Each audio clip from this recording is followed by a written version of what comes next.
चाहे कोई भी मनुष्य हो, आप जो पाप करते हो उसके कारण अपराध बोध होता रहता है। पाप के कारण शांति भंग हो जाती है। पाप ही मनुष्य की सबसे बड़ी समस्या है।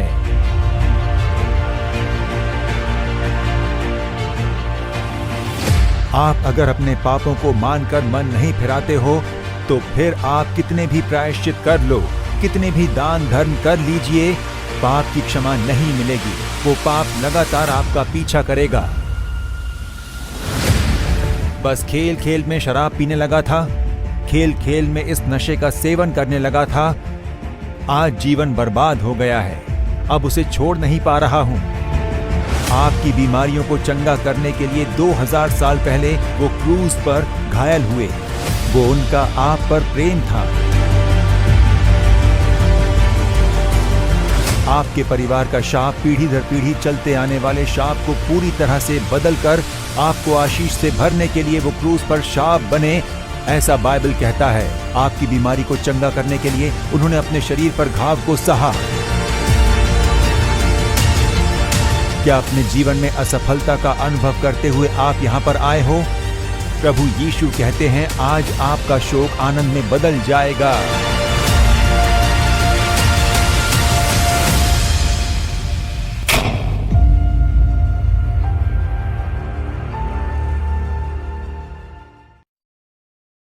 प्रियजनों, हमारे प्रभु और अद्भुत उद्धारकर्ता यीशु मसीह के अतुल्य नाम में हम आप में से प्रत्येक को अपने प्रेम पूर्वक शुभकामनाएं देने में अत्यंत आनंदित हैं। यह एक चमत्कारी समय है। आज आपको किसी न किसी चमत्कार की आवश्यकता है। आप अपने शरीर में एक चमत्कार की प्रतीक्षा कर रहे हैं। आप चाहते हैं कि आपके परिवार में एक चमत्कार घटित हो। आप ये भी चाहते हैं कि आपके बच्चे के जीवन में एक चमत्कार प्रकट हो। आप किसी भी प्रकार के चमत्कार की प्रतीक्षा क्यों न कर रहे हो, प्रभु आज आपके लिए एक चमत्कार करना चाहते हैं और आपके शोक को आनंद में बदलना चाहते हैं। इसी कारण उन्होंने आपको इस चमत्कार महोत्सव में सम्मिलित किया है। यीशु की सेवकाई की ओर से हम आप में से प्रत्येक को इस चमत्कार महोत्सव में प्रेम पूर्वक शुभकामनाएं देते हुए स्वागत करने में आनंदित है। आप में से कई लोग सत्यम टीवी के माध्यम से देख रहे हैं। आप में से कई Jesus redeem social media platform के द्वारा भी देख रहे हैं। आप इस कार्यक्रम को कहीं से भी देख रहे हो, परमेश्वर भी आपको देख रहे हैं। परमेश्वर की उपस्थिति आपके समीप है। जहां प्रभु की उपस्थिति होती है वह निश्चित रूप से चमत्कार घटित होता है। इसीलिए अपने चमत्कार की आशा के साथ एक मन से परमेश्वर की संगति में प्रतीक्षा करें। आज प्रभु आपके लिए एक चमत्कार करेंगे और आपको आनंदित करेंगे। इस चमत्कार महोत्सव में हम केवल एक कार्यक्रम देखने के भाव से भाग न ले, बल्कि प्रभु के प्रति भय और आशा के साथ सम्मिलित हो। परिवार के साथ बैठकर, बाइबल के साथ बैठकर और विश्वास के साथ इस कार्यक्रम को देखें। निश्चित रूप से इस कार्यक्रम के समाप्त होने से पहले आपके लिए चमत्कार घटित होगा। यदि इस कार्यक्रम के अंतिम समय में आपके पास कोई विशेष प्रार्थना निवेदन हो तो हमारे प्रिय भाई आपके लिए प्रार्थना करेंगे। आप अपने प्रार्थना निवेदन ईमेल के माध्यम से भेज सकते हैं। जो व्हाट्सएप नंबर आप देख रहे हैं उसके माध्यम से भी आप अपनी प्रार्थना निवेदन भेज सकते हैं। कार्यक्रम के अंत में विशेष रूप से उस निवेदन के लिए प्रार्थना की जाएगी। प्रभु अवश्य चमत्कार करेंगे। आप में से बहुत से लोग इस अद्भुत पर्व को नियमित रूप से देख रहे हैं। बहुतों के लिए प्रभु ने चमत्कार किए हैं। अनेक लोगों ने हमसे संपर्क करके प्रभु ने उनके जीवन में जो भलाई की है उसे हमारे साथ साझा किया है। उन्होंने उसे गवाही के रूप में बताया है, रिकॉर्ड करके प्रसारित करते हैं और जब वे प्रसारित होते हैं तो असंख्य लोग आशीषित होते हैं। यदि पिछले अद्भुत पर्व या आइए प्रार्थना करें जैसे कार्यक्रम में आपने कोई चमत्कार या छुटकारा अनुभव किया है तो आप हमें वो जानकारी दे। हम आपके साथ मिलकर प्रभु की स्तुति करेंगे। आपकी गवाहियों को हमारी टीम सदस्य आपके घर आकर रिकॉर्ड करेंगे और उन्हें प्रसारित किया जाएगा। इसके माध्यम से बहुत से लोग चकित होंगे। उस स्क्रीन पर दिख रहे नंबर पर यदि आप सूचित करें तो हमारी टीम आपसे संपर्क करेगी। आपकी गवाही बहुतों के विश्वास को मजबूत करने वाली होगी।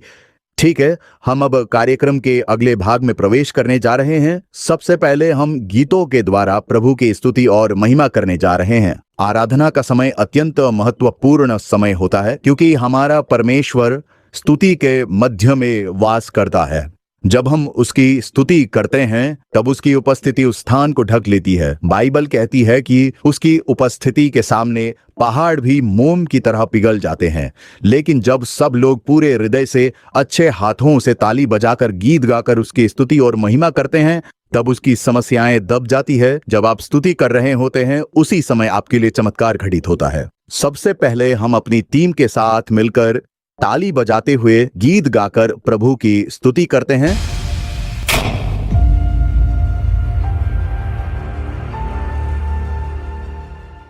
आप सबको जय मसीह की। प्रिय भाई और बहनों, चमत्कार के उत्सव में आप सबकी स्वागत है। आज आपकी चंगाई का दिन है। जहां से भी आप देख रहे हो, ऑफिस में, घर में, बस में, जहां से भी देख रहे हो, आज बोलिएगा, आज मेरा दिन है। Hallelujah, hallelujah. मेरे पीछे बोलिए, आज मेरा दिन है, आज मेरे चंगाई का दिन है, आज मेरे छुटकारा पाने का दिन है, यीशु के नाम से। Hallelujah, hallelujah.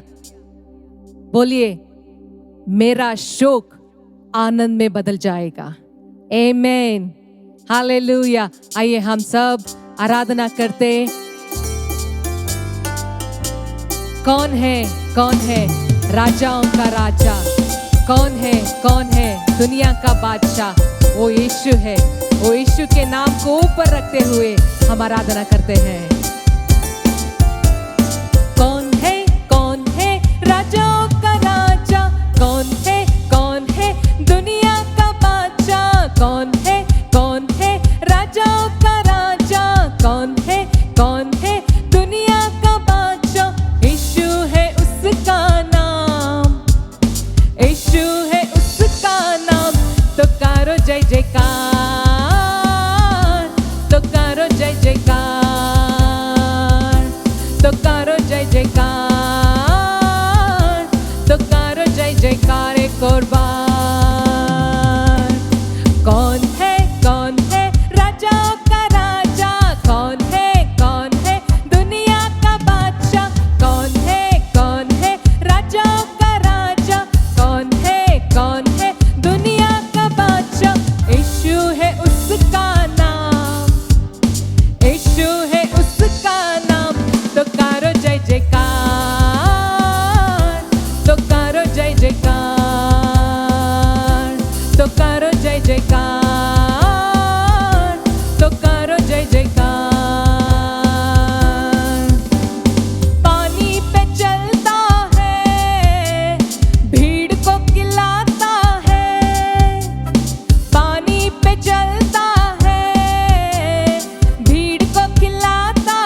हम उसके जय जयकार करेंगे और जय बोलेंगे। जहां भी हो आप जय बोलो, यीशु मसीह को जय बोलो, जय बोलो, जय बोलो, यीशु मसीहा की जय बोलो, जय बोलो, जय बोलो, यीशु मसीहा की जय बोलो, यीशु मसीहा की जय बोलो, यीशु मसीहा की जय बोलो, जय बोलो, जय बोलो, यीशु मसीहा की जय बोलो, जय बोलो, जय बोलो, यीशु मसीहा की जय बोलो। अंधों को आँख दिया यीशु ने, लंगड़ों को चला दिया यीशु ने, अंधों को आँख दिया यीशु ने, लंगड़ों को चला दिया यीशु ने। तो जय बोलो,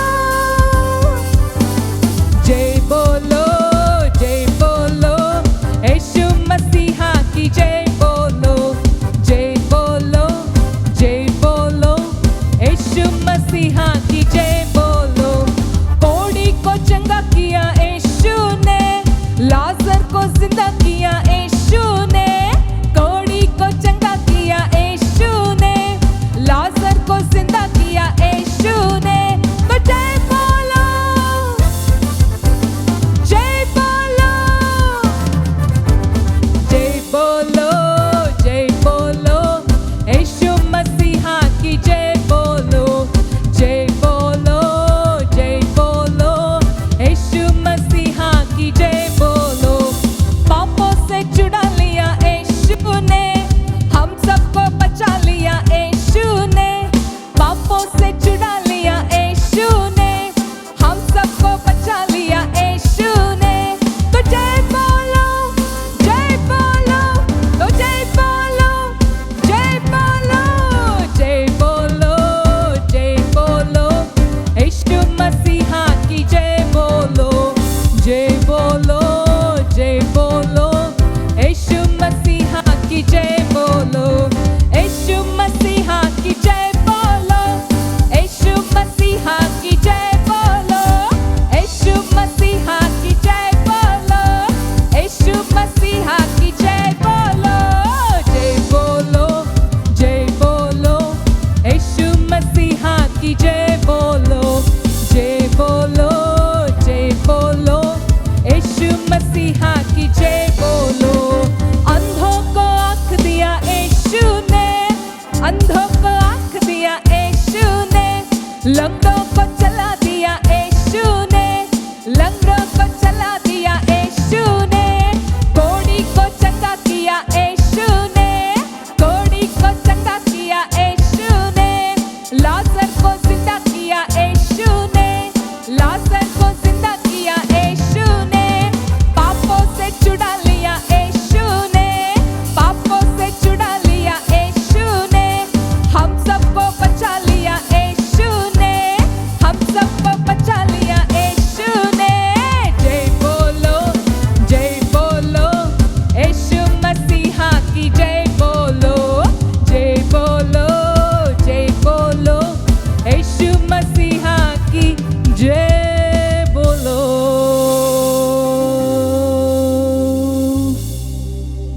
यस लॉर्ड, प्रभु हम आपकी जय करते हैं स्वामी, प्रभु हम आपके चरणों में आते हैं, आपके नाम सबसे ऊपर रखते हैं प्रभु। Thank you Jesus.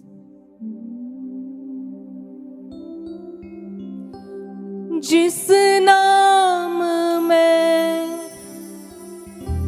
है जिंदगी, वो नाम है यीशु मसीह। जिस नाम में है बंदगी, वो नाम है यीशु मसीह। यीशु नाम, यीशु नाम, यीशु नाम, यीशु नाम, यीशु नाम,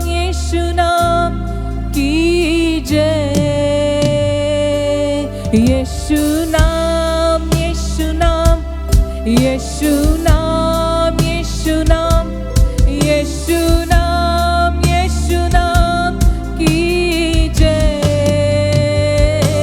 यीशु नाम, यीशु नाम, यीशु नाम, यीशु नाम, यीशु नाम, यीशु नाम की जय। यीशु नाम, यीशु नाम, यीशु नाम, यीशु नाम, यीशु नाम, यीशु नाम की जय। जिस नाम में है जिंदगी, वो नाम है यीशु मसीह। जिस नाम में है बंदगी, वो नाम है यीशु मसीह। यीशु नाम, यीशु नाम, यीशु नाम, यीशु नाम, यीशु नाम, यीशु नाम की जय। यीशु नाम, यीशु नाम, यीशु नाम, यीशु नाम की जय।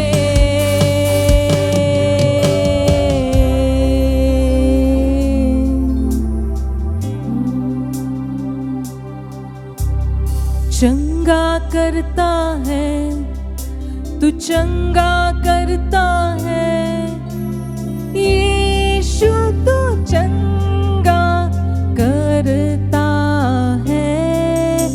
तू जीवन देता है, तू जीवन देता है, यीशु तू जीवन देता है।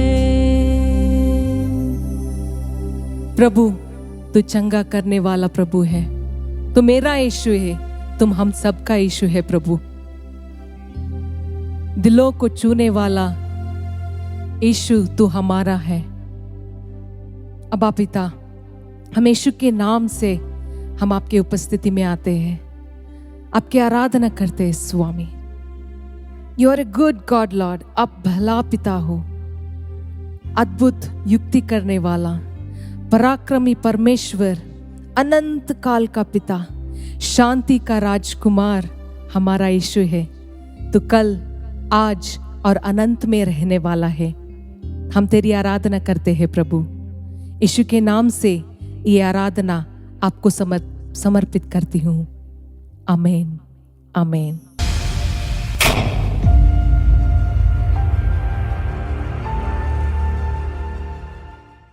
प्रिय प्रभु के बच्चों, हर इस अद्भुत पर्व में मैं एक बात कहता हूं, प्रभु से चमत्कार प्राप्त करना बहुत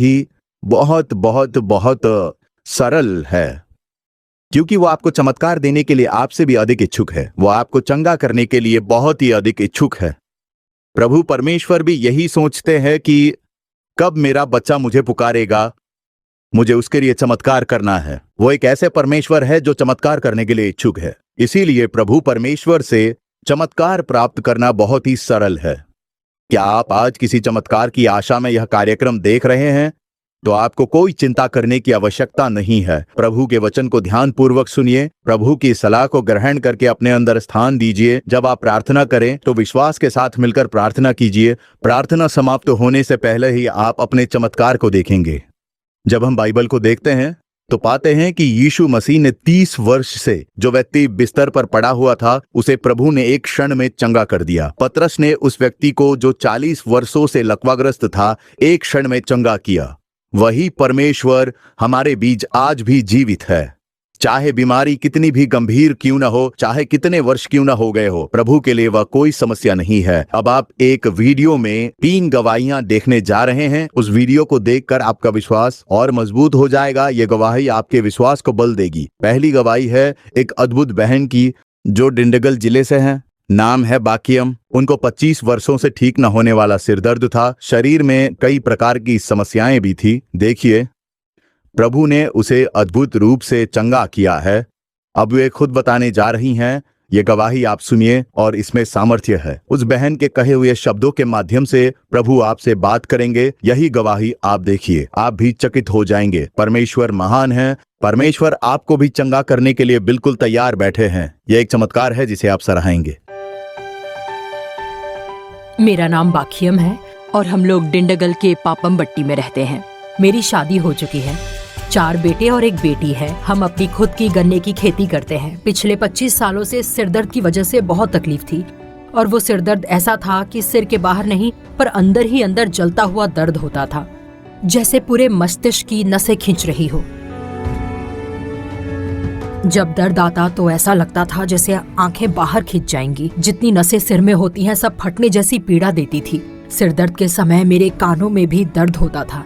उस समय ऐसा लगता था जैसे अंदर से कोई कीड़ा बाहर रेंग रहा हो। तब मैं हाथ से सिर पकड़कर लेट जाती थी, लेकिन कुछ राहत नहीं मिलती थी। कोई काम नहीं कर पाती थी। ऐसा लगता था जैसे जान चली जाने वाली है। सिर दर्द में काफी पीड़ा होती थी उसे। उसका सिर दर्द कोई आम सिर दर्द नहीं होता था। उसके हाथों में जो भी मिलता उसे लेकर वो अपने सिर से लगा लेती थी। सिर दर्द के समय में बात भी नहीं कर पाती थी, ना ही कोई काम कर पाती थी। ठीक से चल फिर भी नहीं पाती थी। कुछ नहीं कर पाती थी मैं, बस शांति से लेटी रहती। और इस समय बहुत ही सिर जलता था। मैं कुछ कर तो नहीं पाती थी, लेकिन सिर्फ ठंडा पानी लेकर मैं अपने सिर पर डाल लिया करती थी। सिर्फ उसी से ऐसा लगता था कि सिर की जलन थोड़ी कम हुई है। सिर दर्द शुरू होते ही प्याज को कूटकर मैं अपने सिर पर लगा लेती थी। यहाँ पर भी लगा लेती थी। एक पूरी डिब्बी का लेप मैं अपने सिर पर लगा लेती थी। सिर्फ उसी से थोड़ी देर की राहत तो मिलती थी, लेकिन मुझे फिर से दर्द शुरू हो जाता था। बर्तन धोते ही दर्द शुरू हो जाता। कपड़े धोने पर भी ऐसा ही होता। धूप में जाओ तो सिर दर्द शुरू हो जाता था। बरसात के मौसम में भी मेरा सिर दर्द शुरू हो जाता। ठंड के समय में भी उसी तरह दर्द होता था। घर पर सभी पंखे लगाकर सोया करते थे, लेकिन उस पंखे से भी मेरा सिर दर्द शुरू हो जाता। सिर दर्द से छुटकारे के लिए मैं कई अस्पताल में गई, कई दवाइयां भी ली, पर किसी से कोई फायदा नहीं हुआ। और साथ ही मुझे दाहिने हाथ में भी एक समस्या थी। वो दर्द भी बहुत ही तीव्र था, असहनीय था। चाहे इंजेक्शन दिया जाए, दवा बदली जाए, कुछ भी किया जाए, कोई फायदा नहीं होता था। दाहिने हाथ से मैं कोई काम नहीं कर सकती थी, खा नहीं सकती थी, साड़ी नहीं पहन पाती, ना बाल संवार पाती, अपने हाथों को ठीक से हिला तक नहीं पाती। कोई मुझे वहाँ छू भी ले तो मुझे बहुत ज्यादा दर्द होता था। इस हाथ से कोई भी काम करना नामुमकिन था, उतना ज्यादा दर्द था। इससे छुटकारा के लिए मेरे पति मुझे एक तांत्रिक के पास ले जाते। वहाँ जाने पर वे पुजारी से तेल लेते थे। केले के पत्ते पर नवधान्य रखकर मुझसे कहा जाता कि इसे लांघना और जाकर मुर्गी के ताजे अंडे लेकर आओ। हम उसी से कुछ कार्य करेंगे जिससे सब कुछ ठीक हो जाएगा, ऐसा कहा। वो भी करके देख लिया हम लोगों ने, लेकिन उससे भी कोई ज्यादा फायदा नहीं हुआ, अच्छा नहीं हुआ। फिर मैंने इस हाथ के लिए मुल्तानी मिट्टी भी लगा कर देख ली।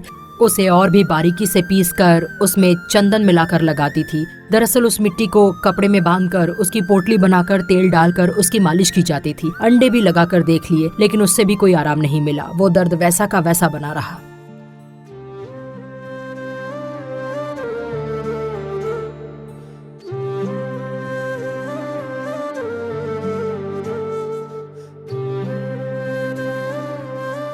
और उसी समय मेरे पति ने कहा, चलो आओ प्रार्थना करें, कार्यक्रम देखते हैं। उन्होंने टीवी लगाया और हम दोनों वो देखने लगे। उसमें भाई मोहन ने कहा कि जब आप लोग पाप के साथ प्रार्थना करो तो आपकी प्रार्थना सुनी नहीं जाएगी। आप कितना भी पुकार लो, आपकी प्रार्थना सुनी नहीं जाएगी, प्रार्थना का उत्तर नहीं मिलेगा।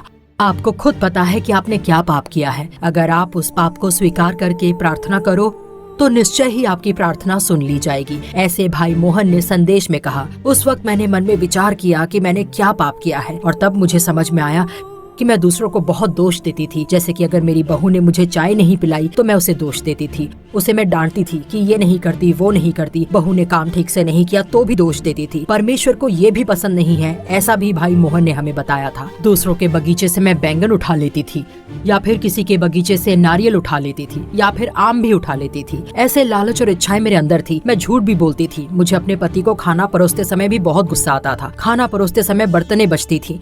पर भाई मोहन के संदेश के बाद मैंने अपने सारे पापों को स्वीकार किया और प्रार्थना की। मैंने कहा, प्रभु इन पापों से मुझे छुटकारा दीजिए, इस स्वभाव से मुझे मुक्ति दीजिए। मैंने एक दिन टीवी के सामने बैठकर दिल से प्रार्थना की। जैसे जैसे मैंने अपने पापों को स्वीकार करके प्रार्थना की, तब एक एक करके वो पाप मुझसे दूर होते गए। चोरी और झूठ बोलने की प्रवृत्ति चली गई। अपने पति पर गुस्सा करना भी दूर हो गया था। कभी कभी कोई चीज दिखती थी, जैसे एक नारियल। पिछले दिनों मैंने एक नारियल देखा, पर देखिए वो पहचान वाले का ही बगीचा था, और उसे देखते ही मेरे मन में विचार आया कि ऐसे चीजों को नहीं लेना चाहिए, ऐसे भाई मोहन ने कहा है। तो मैंने जाकर अपने हाथों से ही उस नारियल को दूर किया और वहाँ से चली गई। भाई मोहन ने संदेश में ये भी कहा था कि अपनी बेटी के कान भरकर कई सारी माएं उन्हें मायके बुला लेती हैं। उस तरह से अपनी बेटी का जीवन बर्बाद करने का किसी को भी हक नहीं है। उनके जीवन को बर्बाद करना ठीक नहीं है, ऐसा अक्सर ही भाई मोहन कहा करते थे। वो बात भी मेरे मन में घर कर गई थी। मैं अपनी बेटी से अक्सर ही कहती थी कि अगर तेरे ससुराल में कोई झगड़ा हो जाए तो तू घर चली आना, वहाँ कुछ दिन आकर रह लेना। ऐसे मैं अक्सर अपनी बेटी से कहा करती थी। लेकिन जब से मैंने भाई मोहन का संदेश सुना जिसमें उन्होंने ऐसा कहा, तब से मैं सिर्फ प्रार्थना करती थी कि मेरी बेटी आपकी बेटी है, वहाँ पर उसे कोई परेशानी नहीं होनी चाहिए। वो आपकी बेटी है, मैं उसे अपने घर नहीं लाऊंगी, मैं कभी अपनी बेटी को घर आने के लिए नहीं बोलूंगी। ऐसा कहकर मैं प्रार्थना करती। भाई मोहन ने जैसे सिखाया था उसी तरह अर्पण के साथ मैंने पाप को मानकर प्रार्थना की। अब से मैं ऐसा पाप नहीं करूंगी, ऐसे मैंने प्रार्थना की, अर्पण के साथ प्रार्थना की। उसके बाद देखिए मेरे सिर का दर्द पूरी तरह से चला गया। मैं जाकर धूप में खड़ी रहती थी, सुबह 6 बजे का धूप हो या फिर शाम का धूप हो, फिर वो सर दर्द नहीं आया। अब मेरी पत्नी बिल्कुल भी गुस्सा नहीं करती है।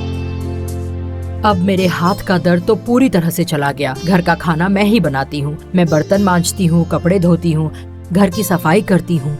शादी के घर पर भी 500 लोगों की अगर दावत हो तो मैं एक हाथ से ही उनका सारा खाना बना सकती हूँ। ये हाथ जो एक बार बेकार हो गया था, अब सारा काम मैं इसी से करती हूँ।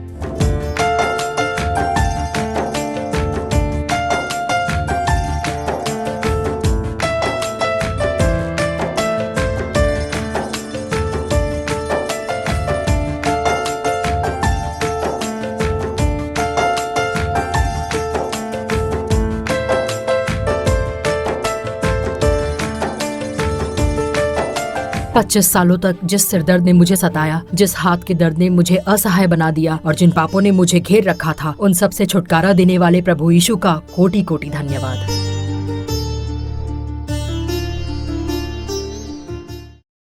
मैं सभा के बाद प्रार्थना करूंगा।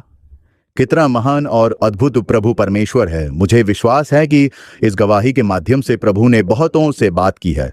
2 चमत्कार, नहीं 2 नहीं 3, 25 वर्षों तक उसे लगातार सिरदर्द और हाथों में दर्द था। वो इधर उधर गए इलाज के लिए, लेकिन वो ठीक नहीं हुई। दवाइयां लेने के बाद भी उनकी बातों से ऐसा लगता था कि उनके परिवार परमेश्वर को नहीं जानते। उन्होंने बहुत प्रयास किए लेकिन वे चंगे नहीं हो पाए। जब हम आइए प्रार्थना करें कार्यक्रम में उन्हें दिखा रहे थे, उन्होंने प्रभु के वचन के अधीन एक अद्भुत कार्य को स्वीकार किया। पाप के कारण जो बंधन था वह नहीं टूट रहा था, लेकिन जब उन्होंने पाप को त्यागा, सेवकों ने उन्हें मार्गदर्शन दिया और उसके बाद वे एक छोटी बच्ची की तरह विनम्र हो गई। उन्होंने बताया था कि पहले वो गवाही सुनती थी, लेकिन उन्हें अपनी बीमारी का समाधान बिल्कुल भी समझ में नहीं आता था। जब उन्होंने पाप को छोड़ दिया तो बीमारी स्वतः ही चली गई। आज प्रभु बहुतों से बात कर रहे हैं। प्रभु आप सभी से बात कर रहे हैं। बहुत से लोग जो गलतियां करते हैं उन्हें प्रभु ने उस बहन के माध्यम से उजागर किया है। आपकी व्यक्तिगत जीवन में, आपके बच्चों के मामले में जो भी गलतियां आप कर रहे हैं, प्रभु ने उन्हें आप पर प्रकट किया है। उन्हें स्वीकार कीजिए। आप भी उन्हें पहचान कर त्याग दीजिए। चाहे बीमारी कितनी भी गंभीर क्यों न हो, चाहे कितने वर्षों से समस्या क्यों न हो, प्रभु आपको भी छुटकारा देंगे, आपके लिए भी चमत्कार करेंगे और आपको आनंदित करेंगे, क्योंकि परमेश्वर की प्रतिज्ञाएं ऐसी ही है। उन्होंने अपने जीवन की गलतियों को स्वीकार किया, अहंकार, आत्मन्याय और कठोरता को त्याग दिया। जब वो बच्चों की तरह नर्म होकर प्रभु के सामने आए, तब प्रभु ने उन्हें आशीर्वाद दिया। सबसे पहले उन्होंने अपने हृदय को समर्पित किया, उन्होंने क्रोध को त्याग दिया और अपने जीवन में परमेश्वर को स्थान दिया। इन सब बातों को उन्होंने स्वीकार किया। प्रभु ने उन्हें अद्भुत रूप से चंगा किया और आज वे एक अच्छे जीवन में गवाही के रूप में खड़े हैं। प्रभु ने उनके लिए चमत्कार किए हैं। ये भी एक ऐसे परिवार से हैं जो प्रभु को नहीं जानते थे। प्रिय प्रभु के बच्चों, यीशु मसीह केवल मसीहियों के परमेश्वर नहीं है। चाहे कोई परिवार मसीह हो या ना हो, वो सभी परिवारों के लिए प्रभु है, समस्त संसार के उद्धार करता है। अब एक भाई अपनी गवाही साझा करने जा रहे हैं। उनका नाम इसाक है। वे तिरुपुर जिले से आए हैं। प्रभु ने उनके लिए अत्यंत अद्भुत कार्य किया है। देखिए, इसी माध्यम से प्रभु आपसे भी बात करेंगे और आपके परिवार में भी ऐसे ही चमत्कार करेंगे। 24 सालों से मुझे शराब पीने की आदत थी। दिन में लगभग 2 क्वार्टर पी लेता था। नहीं पीता तो मैं पागलों जैसा हो जाता था। पीटना शुरू किया तो नहीं रुकते थे, बेहिसाब पीटा करते थे मुझे।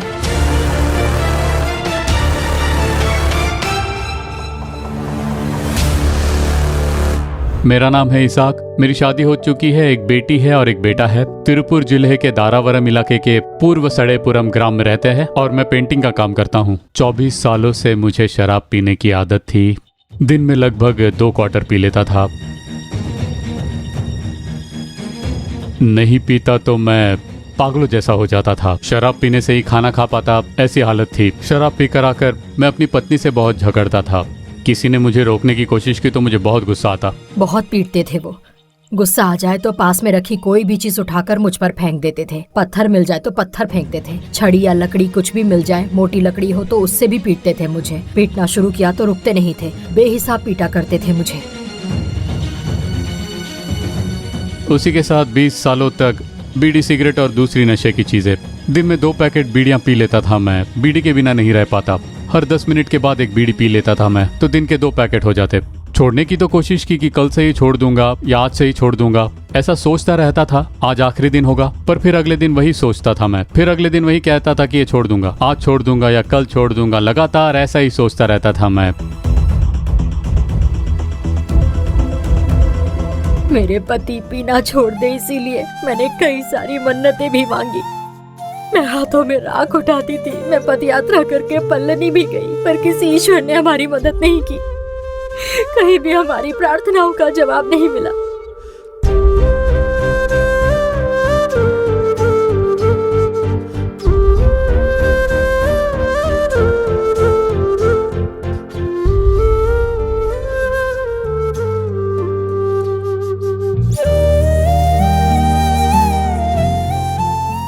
उसी बीच साल 2022 में आओ प्रार्थना करे कार्यक्रम देख रहा था मैं। उसी समय भाई मोहन बीड़ी सिगरेट पीने वालों के छुटकारे के लिए बहुत बोझ के साथ प्रार्थना कर रहे थे। तो मैं भी उनके साथ मिलकर घुटने टेक कर प्रार्थना करने लग गया था कि प्रभु यीशु मुझे इस पाप की आदत से, शराब और नशे की आदत से छुटकारा दीजिए। उस दिन प्रार्थना के तुरंत अगले दिन भले ही मेरे घर में सारी चीजें थी, बीड़ी, सिगरेट और शराब की बोतलें भी थी, पर सिर्फ एक चीज नहीं थी और वो थी उसे पीने की इच्छा। तब से कोई नशा नहीं किया मैंने। बीड़ी सिगरेट की पैकेट फेंक दी, शराब की बोतल भी उठाकर मैंने फेंक दी। फिर कभी शराब पीने का विचार तक नहीं आया मुझे। अब 3 साल हो चुके हैं। मेरे पति बिल्कुल भी शराब नहीं पीते। शराब के साथ साथ उन्होंने बीड़ी पीना भी छोड़ दिया, तंबाकू भी छोड़ दी। अब उनकी कोई बुरी आदत नहीं है। हम बहुत खुश हैं। पहले तो मैं कभी भी प्रार्थना नहीं किया करता था और आज मैं रात को 1 घंटे प्रार्थना करता हूँ सोने से ठीक पहले। फिर प्रातःकाल प्रार्थना, दोपहर की प्रार्थना करता हूँ। मोटरसाइकिल चलाते समय भी मैं प्रार्थना करते ही जाता हूँ। जैसे भाई मोहन ने सिखाया है उसी तरह हम देश के लिए 1 घंटे प्रार्थना करते हैं और आखिर में हम खुद के लिए 5 मिनट प्रार्थना करते हैं। पहले तो मेरे पति को यीशु बिल्कुल पसंद नहीं थे। उनकी आराधना करने वाले भी पसंद नहीं थे, ना ही उन्हें चर्च आना पसंद था और यीशु के बारे में बात करने वाले भी पसंद नहीं थे। चर्च के पास्टर घर आते तो मुझसे कहते कि ये यहाँ क्यों आए, फिर से यहाँ इन्हें आने नहीं देना, ऐसा ही कहते थे मुझसे। किसी समय में वैसे थे, लेकिन आजकल रविवार के दिन वो कहीं भी और नहीं जाते, सिर्फ चर्च जाने की इच्छा होती है उन्हें। मैं कभी रविवार को काम पर चली जाऊँ तो मुझसे भी कहते हैं कि रविवार को काम पर मत जाना। वो कहते हैं कि चर्च से लौटकर अगर तुम्हें काम पर जाना हो तो जा सकती हो। और 9 बजे की प्रार्थना में भाग लेने के लिए वो 8 बजे ही घर से निकल जाते हैं। तेरे सारे दूर वो करेगा, काम तेरे सारे सफल वो करेगा। दोष तेरे सारे दूर वो करेगा, वो करेगा, दुख और गरीबी करेगा वो दूर, खुशहाली से तुझे भरेगा जरूर। बंधु बंधु मेरे बंधु, बंधु बंधु मेरे बंधु।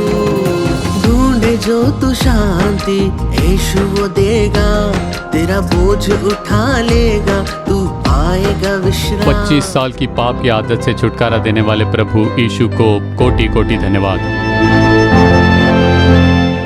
तो देखा आप सभी ने हमारे प्रिय भाई के जीवन में प्रभु ने कितना बड़ा चमत्कार और कितना महान छुटकारा दिया है। 24 वर्षों से वो भाई शराब की लत, चेन स्मोकिंग और नशे की आदतों के गुलाम थे और प्रभु ने उन्हें एक क्षण में चंगा कर दिया।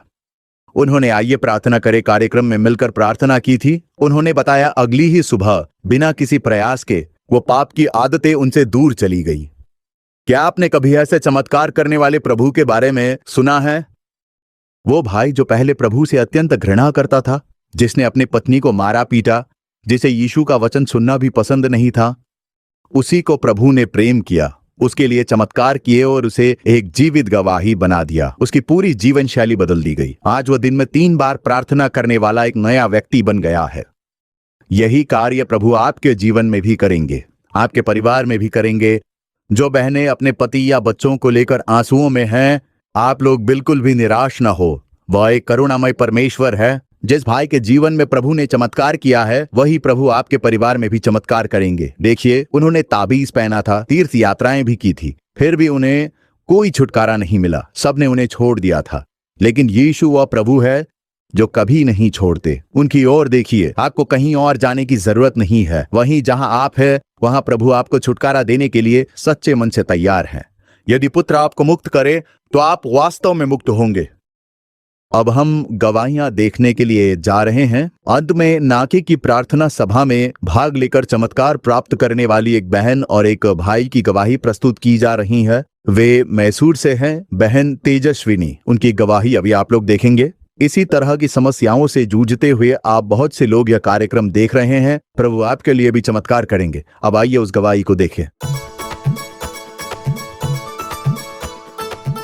मेरा नाम है तेजस्विनी और मेरे पति रेलवे में नौकरी करते हैं। हम मैसूर में रहते हैं। शादी के बाद 17 साल तक हमारा बच्चा नहीं हुआ, जिसकी वजह से हमें काफी तकलीफ हुई। हमें बड़ी ही निंदा और अपमान के बीच से गुजरना पड़ा।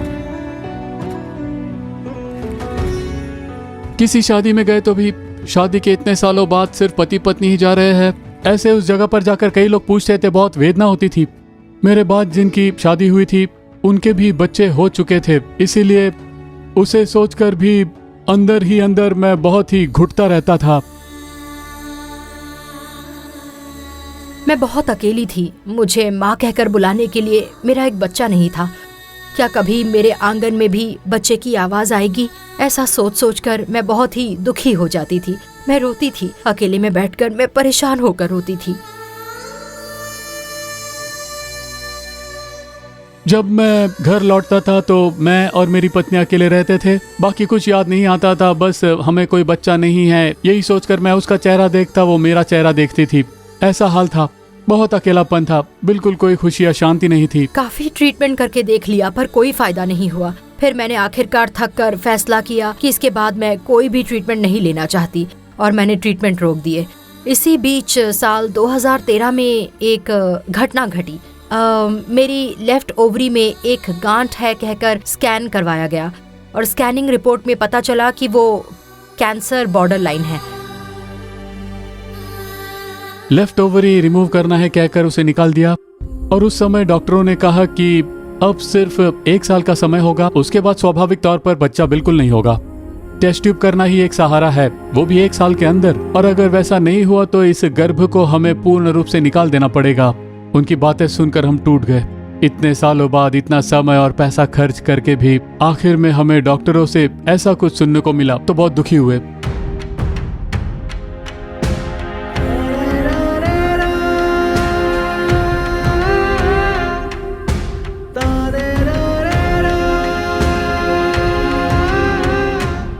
उसके बाद साल 2017 में मैंने और मेरे पति ने जाकर नालू मावड़ी में नाके की प्रार्थना में हिस्सा लिया था और उस प्रार्थना सभा में भाई मोहन ने निसंतान लोगों के लिए बोझ के साथ प्रार्थना की। तब मैंने भी समर्पण के साथ प्रार्थना की कि प्रभु यीशु, मेरा भी बच्चा नहीं है, उस अपमान और निंदा को आप दूर कीजिए, मुझे यहाँ आपकी उपस्थिति में एक बच्चे के साथ आना है। ऐसी मैंने प्रार्थना की। समर्पण के साथ मैंने कहा कि प्रभु, अगली बार जब मैं यहाँ आऊँ तो एक बच्चे के साथ आना है मुझे। ऐसी मैंने और मेरे पति ने प्रार्थना की और वहाँ से खुशी खुशी लौट आए। उसके बाद एक आश्चर्यजनक बात हुई। साल 2018 में मई का महीना था। मुझे समझ ही नहीं आया कि मैं कंसीव हुई, और जैसे ही मुझे पता चला कि मैं कंसीव हुई हूँ तो मैं बहुत ही खुश हुई। आपने मुझे माँ बनने का मौका दिया है प्रभु, आपने मेरे अपमान और निंदा को दूर कर दिया है। ऐसा सोचकर मैं बहुत खुश हुई। और वो दिन हमारे लिए एक बहुत बड़ा दिन था। शादी के बाद वही दिन था जब मैं पूरे दिल से खुश हुआ। वो खुशी मुझे आज भी याद है और उस दिन को मैं आज याद करता हूँ तो वो एक उत्सव जैसा था। और सबसे बड़ी खुशी ये थी कि उसी साल नवंबर का महीना था और प्रभु यीशु ने मुझे एक प्यारा सा बेटा देकर आशीष दिया। अब मेरे बेटे की उम्र 7 हो चुकी है। काम पर जाते समय, काम से लौटते समय वो मुझे पापा पापा पापा पापा कहकर जब कभी बुलाता है मुझे बहुत खुशी होती है। आज जब उसकी आवाज सुनता हूँ तो पिछले इतने सालों से जो अकेलापन, जो दुख था, वो सभी मेरे दिल से ओझल हो चुके हैं। हमने जितना सोचा था उससे भी कई ज्यादा प्रभु ने हमें अपार खुशियों से भरा है। अब हमें किसी भी फंक्शन में जाना हो तो मैं, मेरा बेटा और मेरे पति तीनों मिलकर खुशी खुशी जाया करते हैं। डॉक्टरों ने कह दिया कि ये संभव नहीं है, पर मेरे प्रभु से सब कुछ संभव है। उसके लिए मैं एक गवाही हूँ। मेरा दिल जब भी टूटा, मेरे आंसू को पहुँचा, मेरे बोझ को तूने उठा लिया।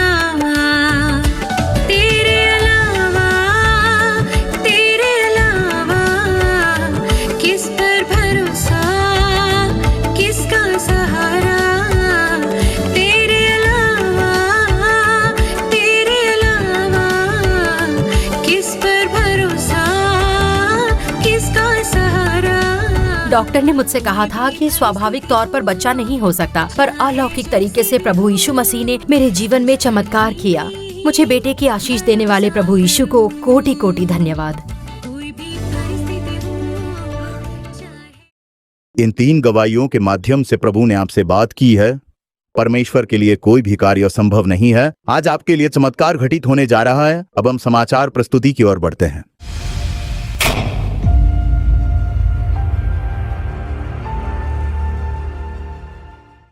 प्रभु और उद्धारकर्ता यीशु मसीह के नाम में आप सभी को मेरा प्रेम पूर्ण शुभकामनाएं। आज एक अद्भुत महोत्सव है। यीशु चमत्कार करने के लिए तैयार हैं। क्या आप उस चमत्कार को प्राप्त करने के लिए तैयार हैं? प्रभु जिस तैयारी की अपेक्षा करते हैं वह है विश्वास। ये सारी गवाहियां आपके विश्वास के कारण ही है। आपने देखा ही है, कई वर्षों तक कोई संतान नहीं थी। डॉक्टरों ने कह दिया कि अब कोई संभावना नहीं है, लेकिन यीशु चमत्कार करते हैं। क्या ही महान और अद्भुत परमेश्वर है वे। यही यीशु मसीह आपसे प्रेम करते हैं। आज वे आपके लिए चमत्कार करेंगे। 24 वर्षों तक शराब और नशे की लत में थे। क्या इन सब से छुटकारा पाया जा सकता है? केवल एक दिन सच्चे मन से स्वीकार करके प्रार्थना कीजिए। यीशु वह परमेश्वर है जो मन को बदलते हैं। यीशु प्रभु कोई धर्म बदलने वाले नहीं है। वे मनुष्य के हृदय को बदलकर उसकी पूरी जीवन दिशा को बदलने वाले प्रभु है। यही बात आपने इन गवाहियों में देखी है। ठीक है, आज के इस दिन भी प्रभु यीशु चमत्कारों के परमेश्वर है। वे इस सभा के माध्यम से आपसे बात कर रहे हैं ताकि आपके लिए चमत्कार करें। यही कारण है कि गवाहियां हैं, यही कारण है कि ये गीत है। अभी आपके घर में कोई वार्षिक समस्या है। क्या यीशु ने ये नहीं कहा था, जहां 2 या 3 लोग मेरे नाम पर इकट्ठा होते हैं वहां मैं उनके बीच होता हूं? अभी वे आपके पास ही है। प्रभु यीशु आप सबके बीच ही है। अभी प्रभु यीशु आप सबको ध्यान से देख रहे हैं। कुछ समय के लिए मैं बाइबल वचन से यीशु के बारे में आप सभी को एक बात बताने जा रहा हूं। ध्यानपूर्वक सुनिए और एक मन से उसे ग्रहण कीजिए, तब प्रभु चमत्कार करेंगे। इस प्रार्थना के अंत में रात 9 बजे तक आप अपनी प्रार्थना की आवश्यकता भेज सकते हैं। अपनी प्रार्थना की आवश्यकताएं आप लेकर यहाँ आ सकते हैं। ऑनलाइन में जो आप स्क्रीन पर देख रहे हैं, phone number email, WhatsApp number, आपका जो भी विषय हो उसे रात 9 बजे से पहले भेज देना है। फिर ठीक 9 या 9:15 तक हम यहाँ प्रार्थना करेंगे। हम सभी प्रार्थना निवेदनों को लेकर आपके लिए प्रार्थना करेंगे। प्रभु इन प्रार्थना को सुनकर अनेक चमत्कार कर रहे हैं। इसका कारण ये है कि विश्व भर के लगभग 160 से अधिक देशों से इस प्रार्थना में प्रभु परमेश्वर के बच्चे जुड़े हुए हैं। पूरे एशिया महाद्वीप से, यूरोपीय देशों से, अमेरिका और कनाडा जैसे अनेक देशों से आज इस प्रार्थना में लाखों परिवार जुड़े हुए हैं। यही कारण है कि परमेश्वर चमत्कार कर रहे हैं। जब हम सब मिलकर स्वर्ग के परमेश्वर की ओर प्रार्थना करते हैं तो उसे सामूहिक प्रार्थना कहा जाता है। जब इतने लोग एक साथ मिलकर प्रार्थना करते हैं तब प्रभु उस प्रार्थना को ध्यानपूर्वक सुनते हैं और चमत्कार करते हैं। इसीलिए जब आप अपनी प्रार्थना की आवश्यकताएं भेजें तो इस विश्वास के साथ भेजें कि यीशु चमत्कार करेंगे।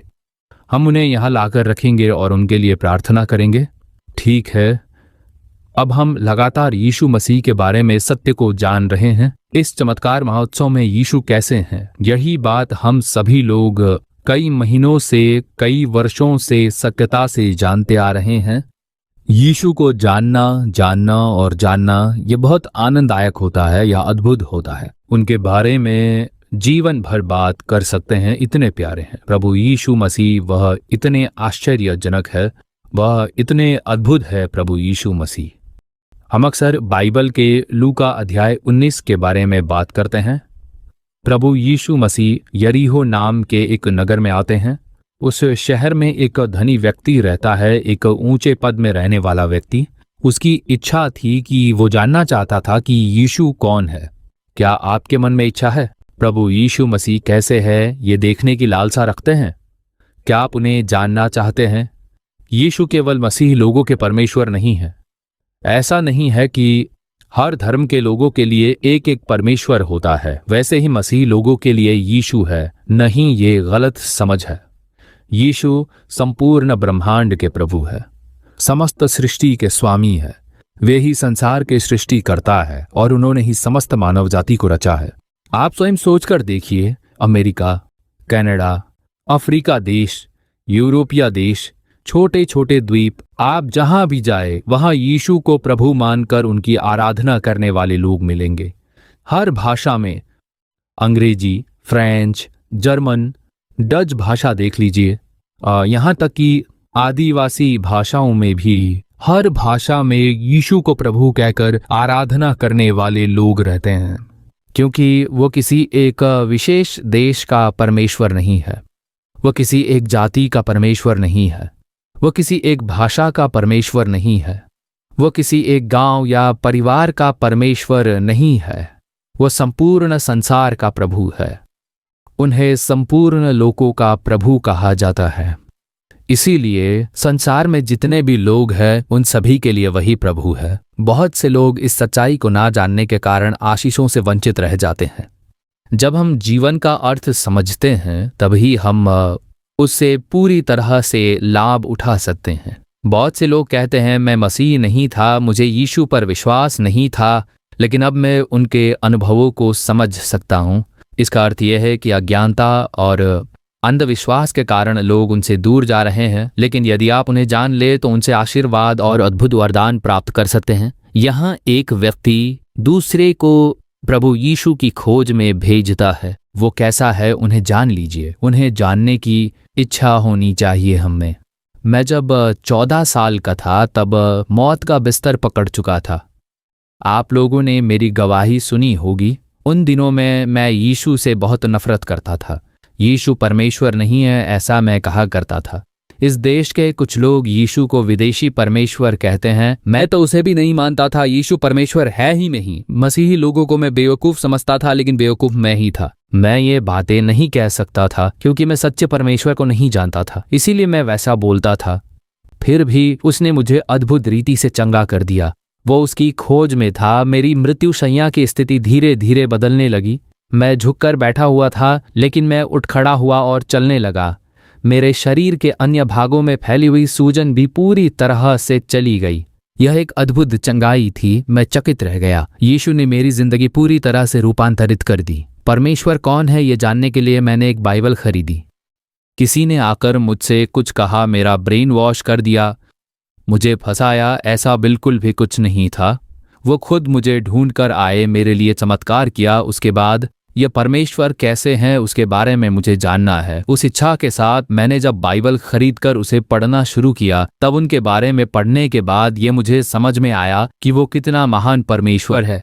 इस बात को मैंने जान लिया था। तो मेरे प्रियजनों, ये यीशु कैसे हैं, उसी विषय पर हम लोग लगातार अध्ययन कर रहे हैं। वो प्रेम पूर्ण है, वो दयालुपूर्ण है, वो पवित्र परमेश्वर है, शांति के राजकुमार, आश्चर्य कर्म करने वाले परमेश्वर। उनके बारे में ऐसी कई बातें कही जा सकती है, पर आज उनके बारे में वो कैसे परमेश्वर है, इसके बारे में हम लोग जानने वाले हैं।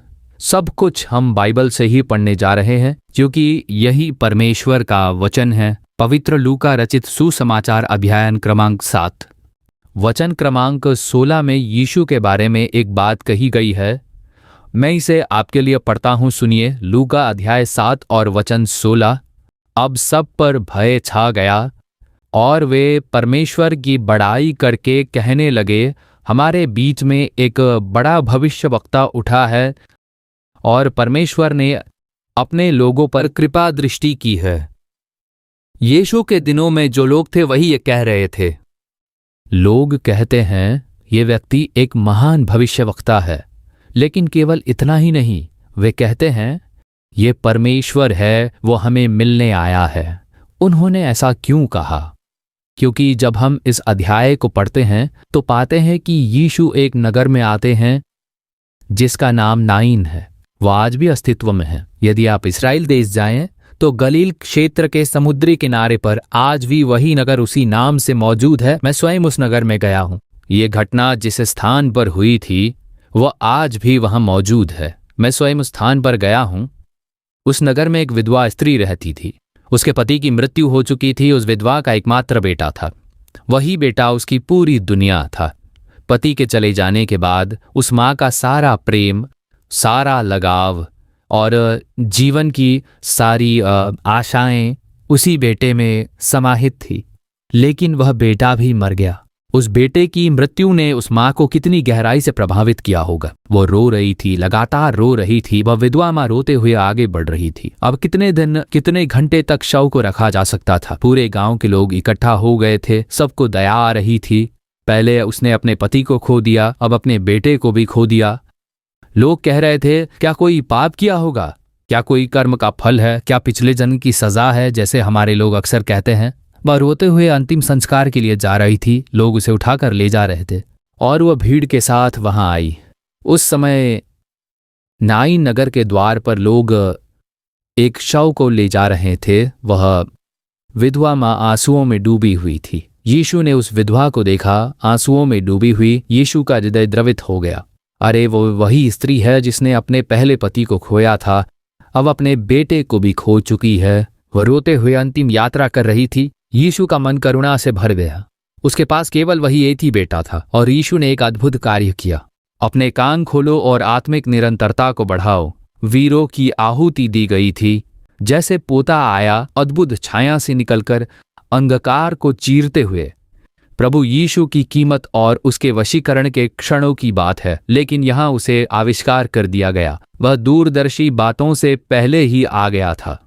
वहां अब तक रेत की सभा थी। तब प्रभु यीशु वहां पर गए और यीशु ने कहा, उस युवक को देखा जो मृत पड़ा था और कहा, युवक उठ जा। जैसे ही उन्होंने यह कहा, उस मृत युवक में जीवन लौट आया। वो उठकर बैठ गया। सोचिए ये कितना अद्भुत दृश्य होगा। वो युवक की माँ कितनी चकित और विस्मित हुई होगी। उसके आंसू जो दुख के थे अब आनंद के आंसू बन गए थे। यही है यीशु। वो मनुष्य के दुख को आनंद में बदलने वाला चमत्कार करते हैं।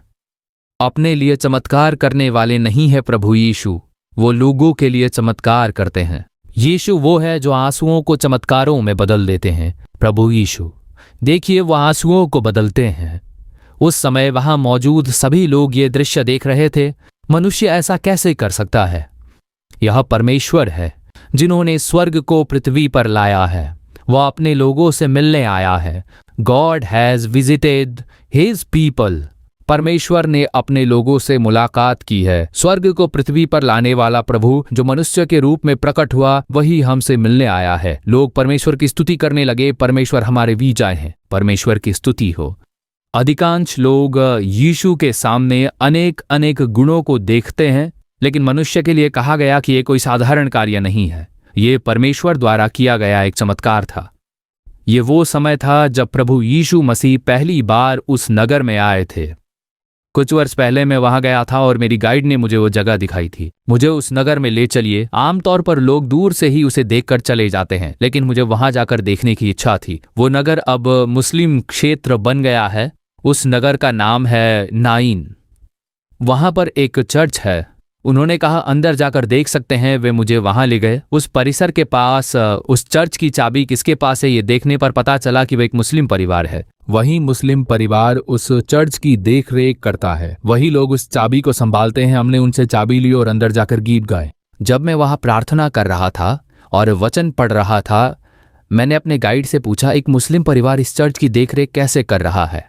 तो उसने उत्तर दिया, यीशु मसीह का ये अद्भुत कार्य, ये चमत्कार कुरान में भी लिखा हुआ है। इसीलिए वो मुसलमान परिवार इस चर्च को सम्मानपूर्वक संरक्षित कर रहा है। यीशु सबके लिए है। वे सभी के उद्धार करता है। वे आपसे भी प्रेम करते हैं। देखिए ये कितना महान चमत्कार है। ये बहुत ही महान चमत्कार है।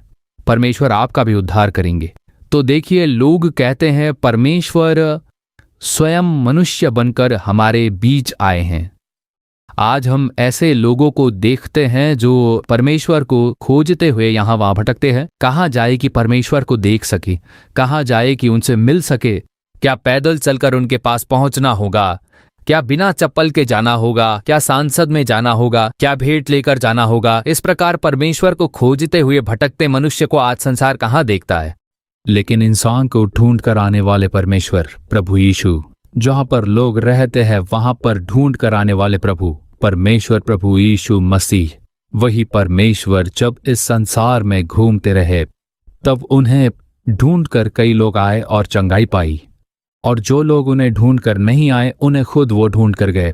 यीशु खुद उन्हें ढूंढ कर गए जिन्हें जरूरत है, उनके लिए चमत्कार किए और अपने प्रेम को प्रकट किया। ऐसी कई सारी बातें इस पवित्र शास्त्र में लिखी गई है।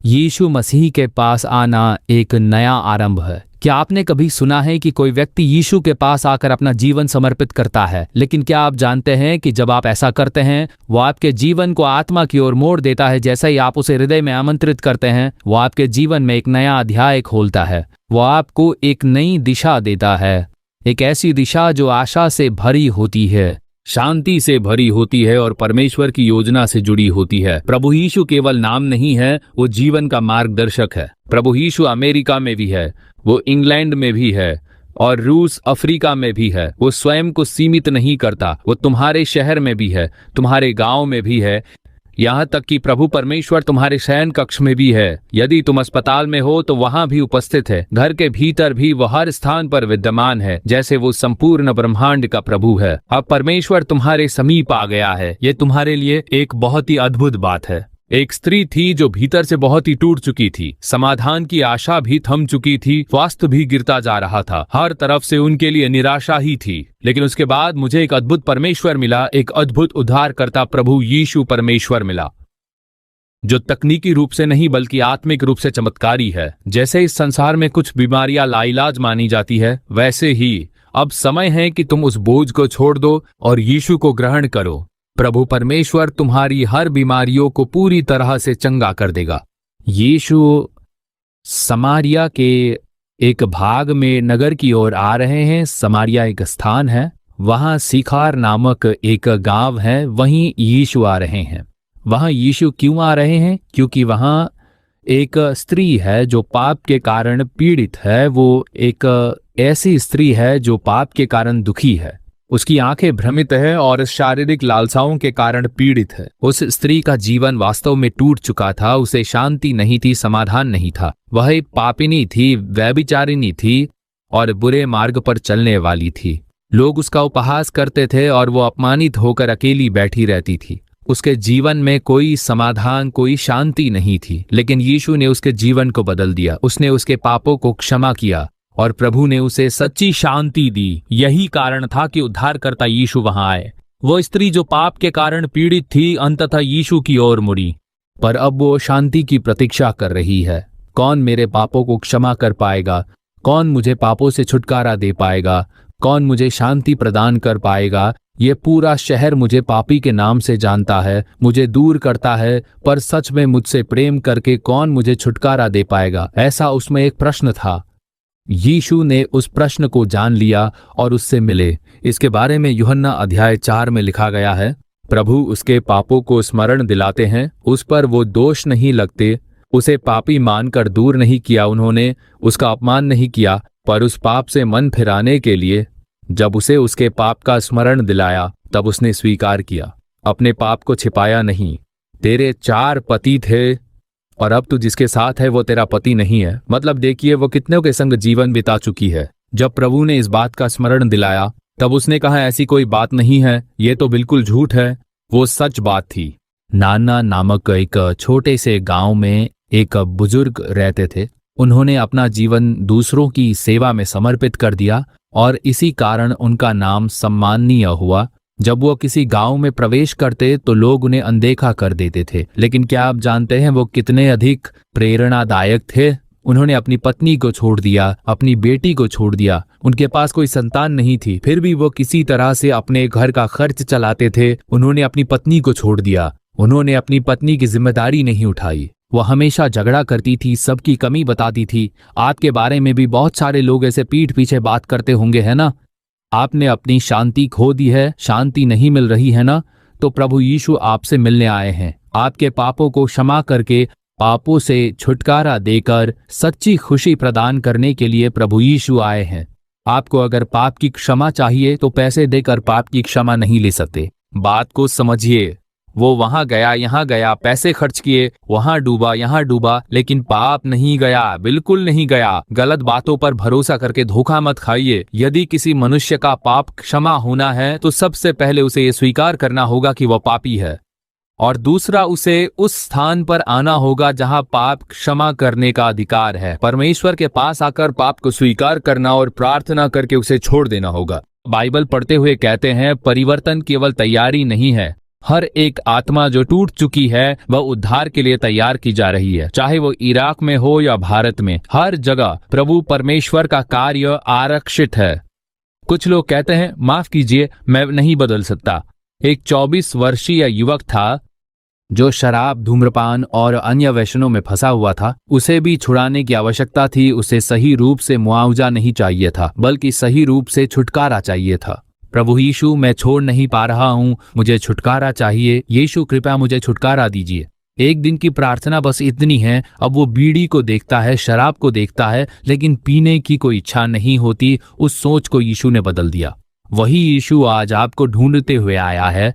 जब आप अपने पाप को पहचानते हैं और कहते हैं प्रभु मेरे पाप को क्षमा कीजिए, मैंने ऐसा पाप किया है, और सच्चे मन से स्वीकार करते हैं, बस इतना ही काफी है। देखिए उस बहन ने क्या कहा, कितना अद्भुत था उनका अनुभव। यह उनका भाग्य था जो डिंडुगल की रहने वाली है। वो झूठ बोलती थी, दूसरों के बगीचे में जाकर वहां से बैंगन चुरा लेती, नारियल चुरा लेती। कई लोगों को लगता है कि ये बिल्कुल पाप नहीं है। दूसरों की चीजें चुराना एक पाप है। झूठ बोलना, अपने पति की बात बिल्कुल भी न मानना। आप सोचकर देखिए अपनी पत्नी को आपने कितना भला बुरा कहा होगा। इतने सारे पाप करके आप शांति से कैसे रह पाएंगे? कुछ लोग अपनी पति की बातें नहीं मानते हैं तो कैसे उन्हें शांति मिल सकता है? जब देखो अपने बच्चों को डांटते रहते हैं। ऐसे बच्चे हैं जो माता पिता की बात नहीं मानते, उनकी पढ़ाई में कैसे आशीष मिलेगा? छोटी छोटी गलतियां मत समझिए, वो भी पाप है। उन बातों में हमारा स्वभाव बदलना चाहिए। इसके लिए हमें प्रभु के सामने स्वीकार करना चाहिए, हे प्रभु ये सब मेरा पाप है, कृपया मुझे क्षमा कीजिए। इस तरह हमें स्वीकार करना चाहिए। देखिए उन्होंने ऐसा किया और फिर दूसरों की वस्तु चुराना बंद कर दिया। क्या आप ऑफिस में काम करते हैं? ऑफिस में आपको लिखने के लिए पेन दिया जाता है, उसे भी घर नहीं ले जाना चाहिए। ये करना भी चोरी है, ये भी पाप ही है। आपको ये समझना चाहिए कि परमेश्वर छोटी छोटी बातों पर भी ध्यान रखते हैं। आपके घर में जो कुछ भी है वो वास्तव में आप ही की चीज है कि नहीं, तो सोचिए, जब हम इन पापों के साथ प्रभु यीशु से कहते हैं यीशु मुझे शांति दो, तो हमें शांति क्यों नहीं मिल रही है? हर कोई गवाही दे रहा है लेकिन मुझे नहीं मिल रही है। क्यों? क्योंकि हमारा स्वभाव बदलना चाहिए। हमें अपने पापों को स्वीकार करना होगा, क्रोध बदलना होगा। वो जो चोरी करता है वो आदत भी एक समस्या है। बहू को जैसे ही मन में आए वैसे डांटना, सास को अपमानित करना, पति के अधीन न होकर मनमानी करना, पत्नी को तिरस्कार पूर्वक डांटना और उसे आहत करना, ये सब पाप है। दूसरों की निंदा करते रहना, हर समय दोष निकालते रहना। अगर आप इन पापों को छोड़कर मन फिराकर यीशु से प्रार्थना करें, प्रभु यीशु मुझे क्षमा कीजिए, मेरा स्वभाव बदल दीजिए, तो उसी क्षण आपके जीवन में परिवर्तन आएगा। प्रभु यीशु मसीह का लहू सारे पापों से हमें धोकर शुद्ध करता है। जब हम अपने पापों को मान लेते हैं, हमारे लिए लहू बहाकर हमारे लिए प्रायश्चित बन गए थे खुद प्रभु यीशु। सब लोग प्रायश्चित को मानते हैं ना, जैसे पाप, शाप, दोष, उसे दूर करने के लिए क्या प्रायश्चित है? कुछ कहते हैं ये करना होगा, वो करना होगा। देखिए, पैसे खर्च करके प्रायश्चित नहीं मिल सकता। अपने आप को दुख देने से आपको प्रायश्चित नहीं मिलेगा, वहां से बदलाव नहीं आएगा। आपको एक प्रायश्चित की जरूरत है। आपके पाप और शापों को उठाकर खत्म करने वाले एक प्रायश्चित की जरूरत है। इस बाइबल में कहा गया है कि प्रभु यीशु ही वो प्रायश्चित है। वही पाप और शाप के लिए प्रायश्चित है। उन्होंने अपने लहू को हमारे लिए क्रूस पर बहा दिया था, अपने पाप और शाप को अपने ऊपर उठा लिया था, हमारे लिए मारे गए, हमारे लिए उन्होंने अपनी जान दी। हमारे पाप और शाप के लिए वो खुद प्रायश्चित बन गए। मृत्यु पर प्रबल होकर तीसरे दिन वो जी उठे। वो ही पाप को माफ कर सकते हैं और वो ही पाप और शाप के लिए प्रायश्चित बन सकते हैं। उनके पास आकर कहिए, यीशु मेरे पाप को क्षमा कीजिए, मुझे छुटकारा दीजिए। ऐसे जब आप दिल से प्रार्थना करते हो तब आपको छुटकारा मिलेगा। आप सब भी सुनिए मित्रों, क्या आप जानना चाहते हैं कि आप में से कोई यहाँ आकर अपना जीवन बदलना चाहेगा? अगर आपका उत्तर हाँ है तो इस अवसर को स्वीकार कीजिए, अन्यथा इस संदेश को सुनकर ही अपने जीवन को बदल लीजिए। हमारे देश में बहुत से लोगों को परमेश्वर स्वयं चुनता है और उनमें से कुछ को वो उनके जीवन काल में ही बदल देता है, लेकिन कुछ लोग ऐसे भी होते हैं जो बचाए जाते हैं। जब यीशु यरूशलेम के एक गांव में अपने पिता की इच्छा से गए और वहां पढ़ाया, तो कुछ लोग उन्हें ठीक से सुनते और पढ़ते नहीं थे। वे उसे समझने की कोशिश कर रहे थे लेकिन सही तरीके से समझ नहीं पा रहे थे। जीवन में ऐसे ही एक व्यक्ति था जो 38 वर्षों से बीमार था। उसने यीशु मसीह के बारे में कुछ भी नहीं सुना था और कोई उसे यीशु के पास भी लेकर नहीं गया। वो बीमारी के कारण मृत्यु के कगार पर था, लेकिन यीशु ने स्वयं उसे ढूंढ लिया। एक भारी मन, एक दुखी आत्मा, 38 वर्षों से बीमार की पीड़ा में एक व्यक्ति पड़ा हुआ था। उसकी वेदना को यीशु ने अपने हृदय में ले लिया। यीशु स्वयं उस व्यक्ति के पास गए। परमेश्वर अपने लोगों पर दया करता है, यही यीशु है। बहुत से लोग उस व्यक्ति के पास नहीं गए, लेकिन यीशु वहां पहुंचे। वो व्यक्ति मरने की हालत में पड़ा था, जहां कोई उसे उठाने वाला नहीं था। कुछ समय में एक स्वर्गदूत नीचे उतरा और वहां के कुएं के जल को हिलाया। जो सबसे पहले उसमें उतरता वो चंगा हो जाता। और तब 38 वर्षों से बीमारी में पड़ा उस व्यक्ति के पास यीशु स्वयं आए। यीशु उसके पास जाते हैं। वो जान नहीं पाता कि यीशु कौन है। उसने कभी उनके बारे में नहीं सुना था, लेकिन वहां पर जो आए थे वो बहुत बड़े भविष्यवक्ता लग रहे थे। वो बहुत ही प्रकाशमान थे। उनकी डील डौल, उनका भाव, उनका प्रेम, उनकी करुणा। वो जाकर बड़े प्रेम से पूछते हैं, बेटे क्या तू सच में चंगा होना चाहता है? आज तक किसी ने मुझसे ऐसा नहीं पूछा। ये पूछ रहे हैं कि क्या मैं चंगा होना चाहता हूँ। इतने प्रेम से ये मुझसे आज ऐसे पूछ रहे हैं। ऐसा सोचकर वो आश्चर्यचकित होते हैं। वो अपने बोझ को बताता है कि मेरा तो कोई भी नहीं है, मेरी सहायता करने वाला कोई नहीं है। यीशु कहते हैं, चल उठ, अपनी खाट उठा और चल फिर। 38 सालों से इस खाट पर पड़े थे, अब उठकर चलो। चमत्कारिक चंगाई। प्रभु यीशु का एक शब्द उसके अंदर एक परिपूर्ण चंगाई को लेकर आता है। बीमारी के बंधन टूट गए। अब वो उठता है, चल रहा है, अपनी खाट को वो उठा पा रहा है। बस एक पल में ही उसे चंगाई मिल गई थी। तो देखिए, जब प्रभु यीशु मसीह किसी व्यक्ति से मिलते हैं, उनके चमत्कार से उस व्यक्ति के जीवन में चंगाई भर जाती है। आज वो आपको ढूंढ कर आए हैं। क्या आप में से कोई बीमार है? कोई उठ नहीं पा रहा है, चल नहीं पा रहा है? क्या आप लोग सोच रहे हो कि नालुमावड़ी में चमत्कार हो रहे हैं, लेकिन वहां जाने के लिए मैं चल फिर नहीं पा रहा? क्या आप लोग भी ऐसा सोच रहे हो? यीशु कहते हैं कि मुझे ढूंढ कर इतनी दूर आने की जरूरत नहीं, मैं खुद तेरे पास आया हूँ। बेटी, मैं तुझे ढूंढ कर तेरे घर आया हूँ। बिल्कुल मैं तेरे पास खड़ा हूँ। ऐसा कहकर यीशु आपके पास है। वो आपको खोज कर आए हैं। आज वो चमत्कार करने वाले हैं। मौत का बिस्तर पूरी तरह बदलेगा और आपकी सारी बीमारियां दूर हो जाएंगी। इसीलिए तो प्रभु यीशु आपसे मिलने के लिए आए हैं। आप विश्वास कीजिए, आपके लिए ही प्रभु यीशु आए हैं। इस बात को पहले आप मान लीजिए।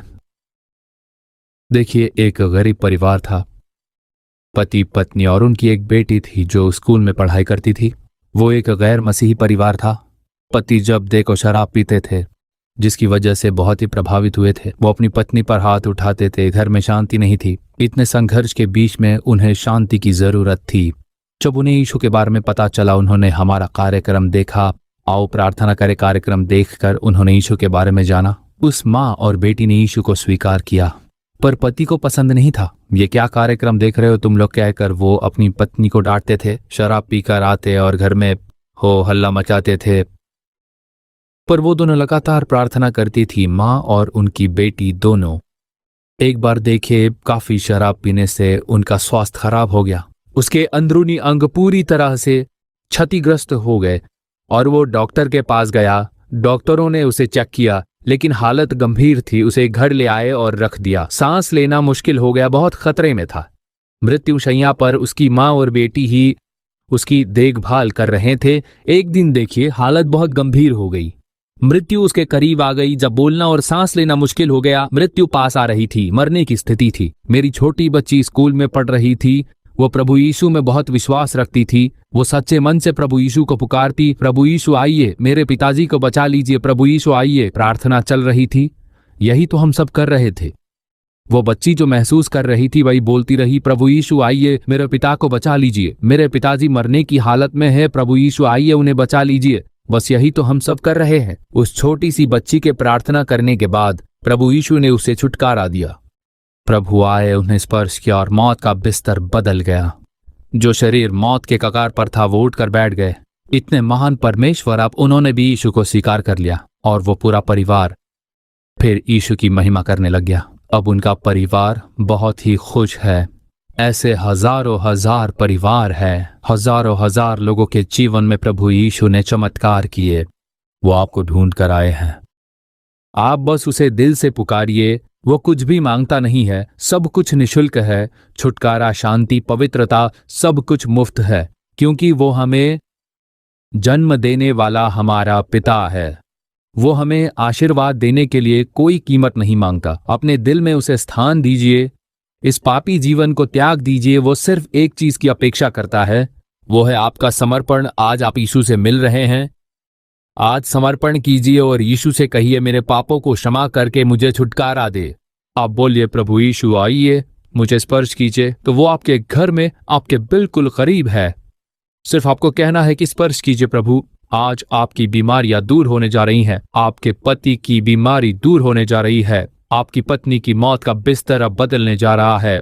हो सकता है आपका कोई प्रियजन अस्पताल में इस समय बहुत ही बीमार है, उनकी स्थिति भी बदलने जा रही है और इसीलिए यीशु आए हैं। केवल उनके स्पर्श से सारी बीमारियां दूर होने वाली है। इसीलिए प्रभु यीशु आए हैं। वो जो हमें मिलने आए हैं, उसका एकमात्र उद्देश्य वही है कि आपके सारे दुख आनंद बदल जाएं, मौत की स्थिति बदल जाए। उसके लिए प्रभु आज आपके लिए चमत्कार करने वाले हैं। जो तीसरी बात है, पवित्र मरकुस रचित सुसमाचार अध्याय 5 में एक बात कही गई है। वहां पर गिरासेनियों के देश के बारे में एक बात है। लिखा है, गिरासेनियों का देश। वो गलीलिया की झील के किनारे एक बड़ा प्रेम है। बाइबल में यह दिखाया गया है। वो इस्राएल देश के उत्तरी भाग में स्थित है। आसपास के क्षेत्र में बहुत लोग रहते हैं। वहीं पर यीशु ने अधिकतर सेवकाई की। वहां एक बड़ा क्षेत्र है जहां यीशु गए थे। कादरेन नामक स्थान पहाड़ी क्षेत्र में स्थित एक देश है। क्या यीशु वहां गए थे? यीशु बिना उद्देश्य के कहीं नहीं जाते। वहीं वह मनुष्य आया था और उस व्यक्ति की जो समस्या थी, देखिए, जब वो नाव पर से उतरा तो तुरंत एक मनुष्य जिसमें अशुद्ध आत्मा थी कब्रों से निकलकर उसे मिला। ऐसा लिखा हुआ है, कब्रों से निकलकर, जहां लोगों को दफनाया जाता है। गांव में अक्सर ये गांव से बाहर होता है जहां पर लोगों को दफनाया जाता है। तो उसी तरह उस समय में भी पहाड़ी इलाकों में ये कब्रें हुआ करती थी जहां पर उस गांव के लोग जो मर जाते थे उन्हें दफनाया जाता था। क्या वहां से कोई गुजरता होगा? वहां तो कोई दिन में भी नहीं जाता होगा। यहाँ एक मनुष्य है जो कब्र के बीच से बाहर आ रहा है। उसके पास वस्त्र नहीं है। क्यों? क्योंकि उस व्यक्ति को दुष्ट आत्मा ने पकड़ रखा है। उसे जब जंजीरों से बांधने की कोशिश की गई तो सब तोड़कर फेंक दिया। उसका निवास स्थान कब्र के बीच था। उसे जंजीरों से बांधना भी बिल्कुल असंभव था। वो सब कुछ तोड़कर फेंक देता था। उस अशुद्ध आत्मा के भीतर हजारों अशुद्ध आत्माएं थी। उसका नाम लीजियन था। कहा जाता है कि लगभग 6000 आत्माएं थी। रोम देश का जो युद्ध का समूह होता था, उस बड़े समूह को सेना कहा जाता था। तो जिस व्यक्ति के अंदर 600 दुष्टात्माएं होंगी तो वो कैसा इंसान होगा? एक दुष्टात्मा को भी काबू में रखना मुश्किल था। तो अगर एक इंसान के अंदर इतनी सारी दुष्टात्माएं हो, तो ये सच है कि एक इंसान के अंदर कई दुष्टात्माएं होती है। इसके बारे में बाइबल में लिखा गया है। मैंने अपनी सेवकाई में, जहां पर मैं सेवकाई करने जाता था, वहां पर मैंने देखा है कि कई लोगों में से कई सारी दुष्टात्माएं निकलती थी। तो सोचिए ये कितना भयानक था। एक ही व्यक्ति के भीतर हजारों दुष्ट आत्माएं प्रवेश कर चुकी थी और उसे पूरी तरह से अपने वश में कर लिया था। वो अपने ही शरीर को पत्थर से काटता था। वो स्वयं को घायल करता था। कितनी गंभीर स्थिति थी। उसके परिवार वालों ने उसे रोकने की बहुत कोशिश की, उसे जंजीरों से बांधने की कोशिश की, लेकिन वो सब कुछ तोड़कर फेंक देता। किसी भी बंधन को स्वीकार नहीं करता था। कोई भी उसके पास जाने की हिम्मत नहीं करता और कोई भी उसे यीशु के पास लेकर नहीं आया। हमें कोई और नहीं मिल सकता, लेकिन यीशु के साथ ऐसा नहीं था। वो किसी को बुलाने की प्रतीक्षा नहीं कर रहा था। यीशु ने स्वयं पहल की, अपना जीवन अर्पण किया। यीशु ने स्वयं उस मनुष्य की खोज की। उस पापी व्यक्ति को देखकर शैतान उसे सताने लगा। यीशु ने कहा, मैंने इस मनुष्य को बनाया है, इसे मुक्ति मिलनी चाहिए। आप सब देखिए, शैतान ने उसके सारे वस्त्र फाड़ दिए, लेकिन जब वो यीशु से मिला तो अद्भुत चमत्कार घटित हुआ। यीशु ने उस दुष्ट आत्मा को छोड़ने का आदेश दिया और सारी आत्माएं चली गई। 1000 दुष्ट आत्मा ही नहीं, अगर लाखों दुष्ट आत्माएं आ गई तो भी यीशु के सामने टिक नहीं पाएंगी। वो यीशु से डरती हैं क्योंकि वो परमेश्वर है, सृष्टिकर्ता, सभी पर प्रबल हुए प्रभु। उनके आगे कोई दूसरी शक्ति या तंत्र मंत्र के कार्य टिक नहीं पाएंगी। उतने 1000 दुष्ट आत्माएं लड़खड़ाती है, यीशु के आदेश का पालन करती हैं और वो इंसान छुटकारा पा लेता है। और जब वो इंसान छुटकारा पा लेता है तब सबसे पहले यीशु ने उसे वस्त्र दिया। ऐसा लिखा है, अपने शिष्यों से कहकर पहले उस इंसान को वस्त्र पहनाते हैं। वस्त्र देते समय एक अच्छा उपहार सौंपते हुए वो वहीं बैठ गया और जिसने वस्त्र उतारे और वो जिसने वस्त्र दिए, एक सुंदर दृश्य था जो जीवन भर सिखाता है। उन दोनों में जो अंतर है आप उसे समझिए। जो अपना वस्त्र उतारता है वो काला कटोरा उठाता है, उसके पीछे क्या है? दुष्ट आत्मा। हम अपमान और पीड़ा का सामना करते हैं। भक्ति के नाम पर शैतान ये सब कुछ करता है, इसीलिए तो हम कई बार चूक जाते हैं। पर परमेश्वर हमें वस्त्र पहनाकर हमें सुंदर बनाते हैं। क्या कोई पिता अपने बच्चे को निर्वस्त्र कहकर उसकी सुंदरता देखेगा? चलो आधे अधूरे वस्त्र पहनकर जाओ, ऐसा कोई कहेगा क्या? छोटा बच्चा होगा तो भी उसे वस्त्र पहनाएगा। वही माता पिता को पसंद है, वैसे ही प्रभु है।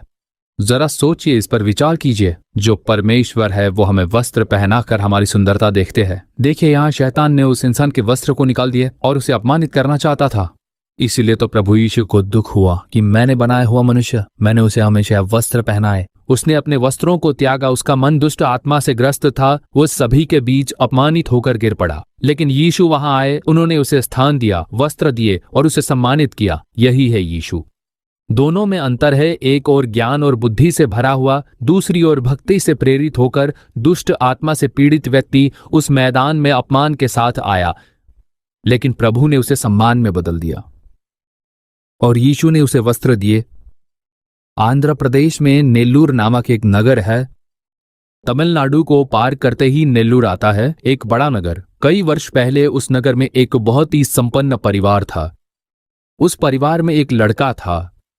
7 वर्षों तक वह दुष्ट आत्मा के वश में रहा और मानसिक रूप से अस्थिर हो गया। वह पागल हो गया। हाँ, वो पागल हो गया।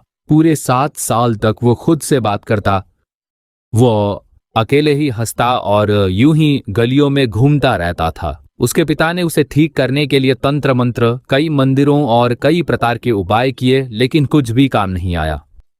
7 साल बीत गए। परिवार ने देखा, एक बड़ा परिवार था, ये उनके लिए अपमान की बात बन गई। लोगों ने उसे देखकर कहा, यह उसका कर्म है।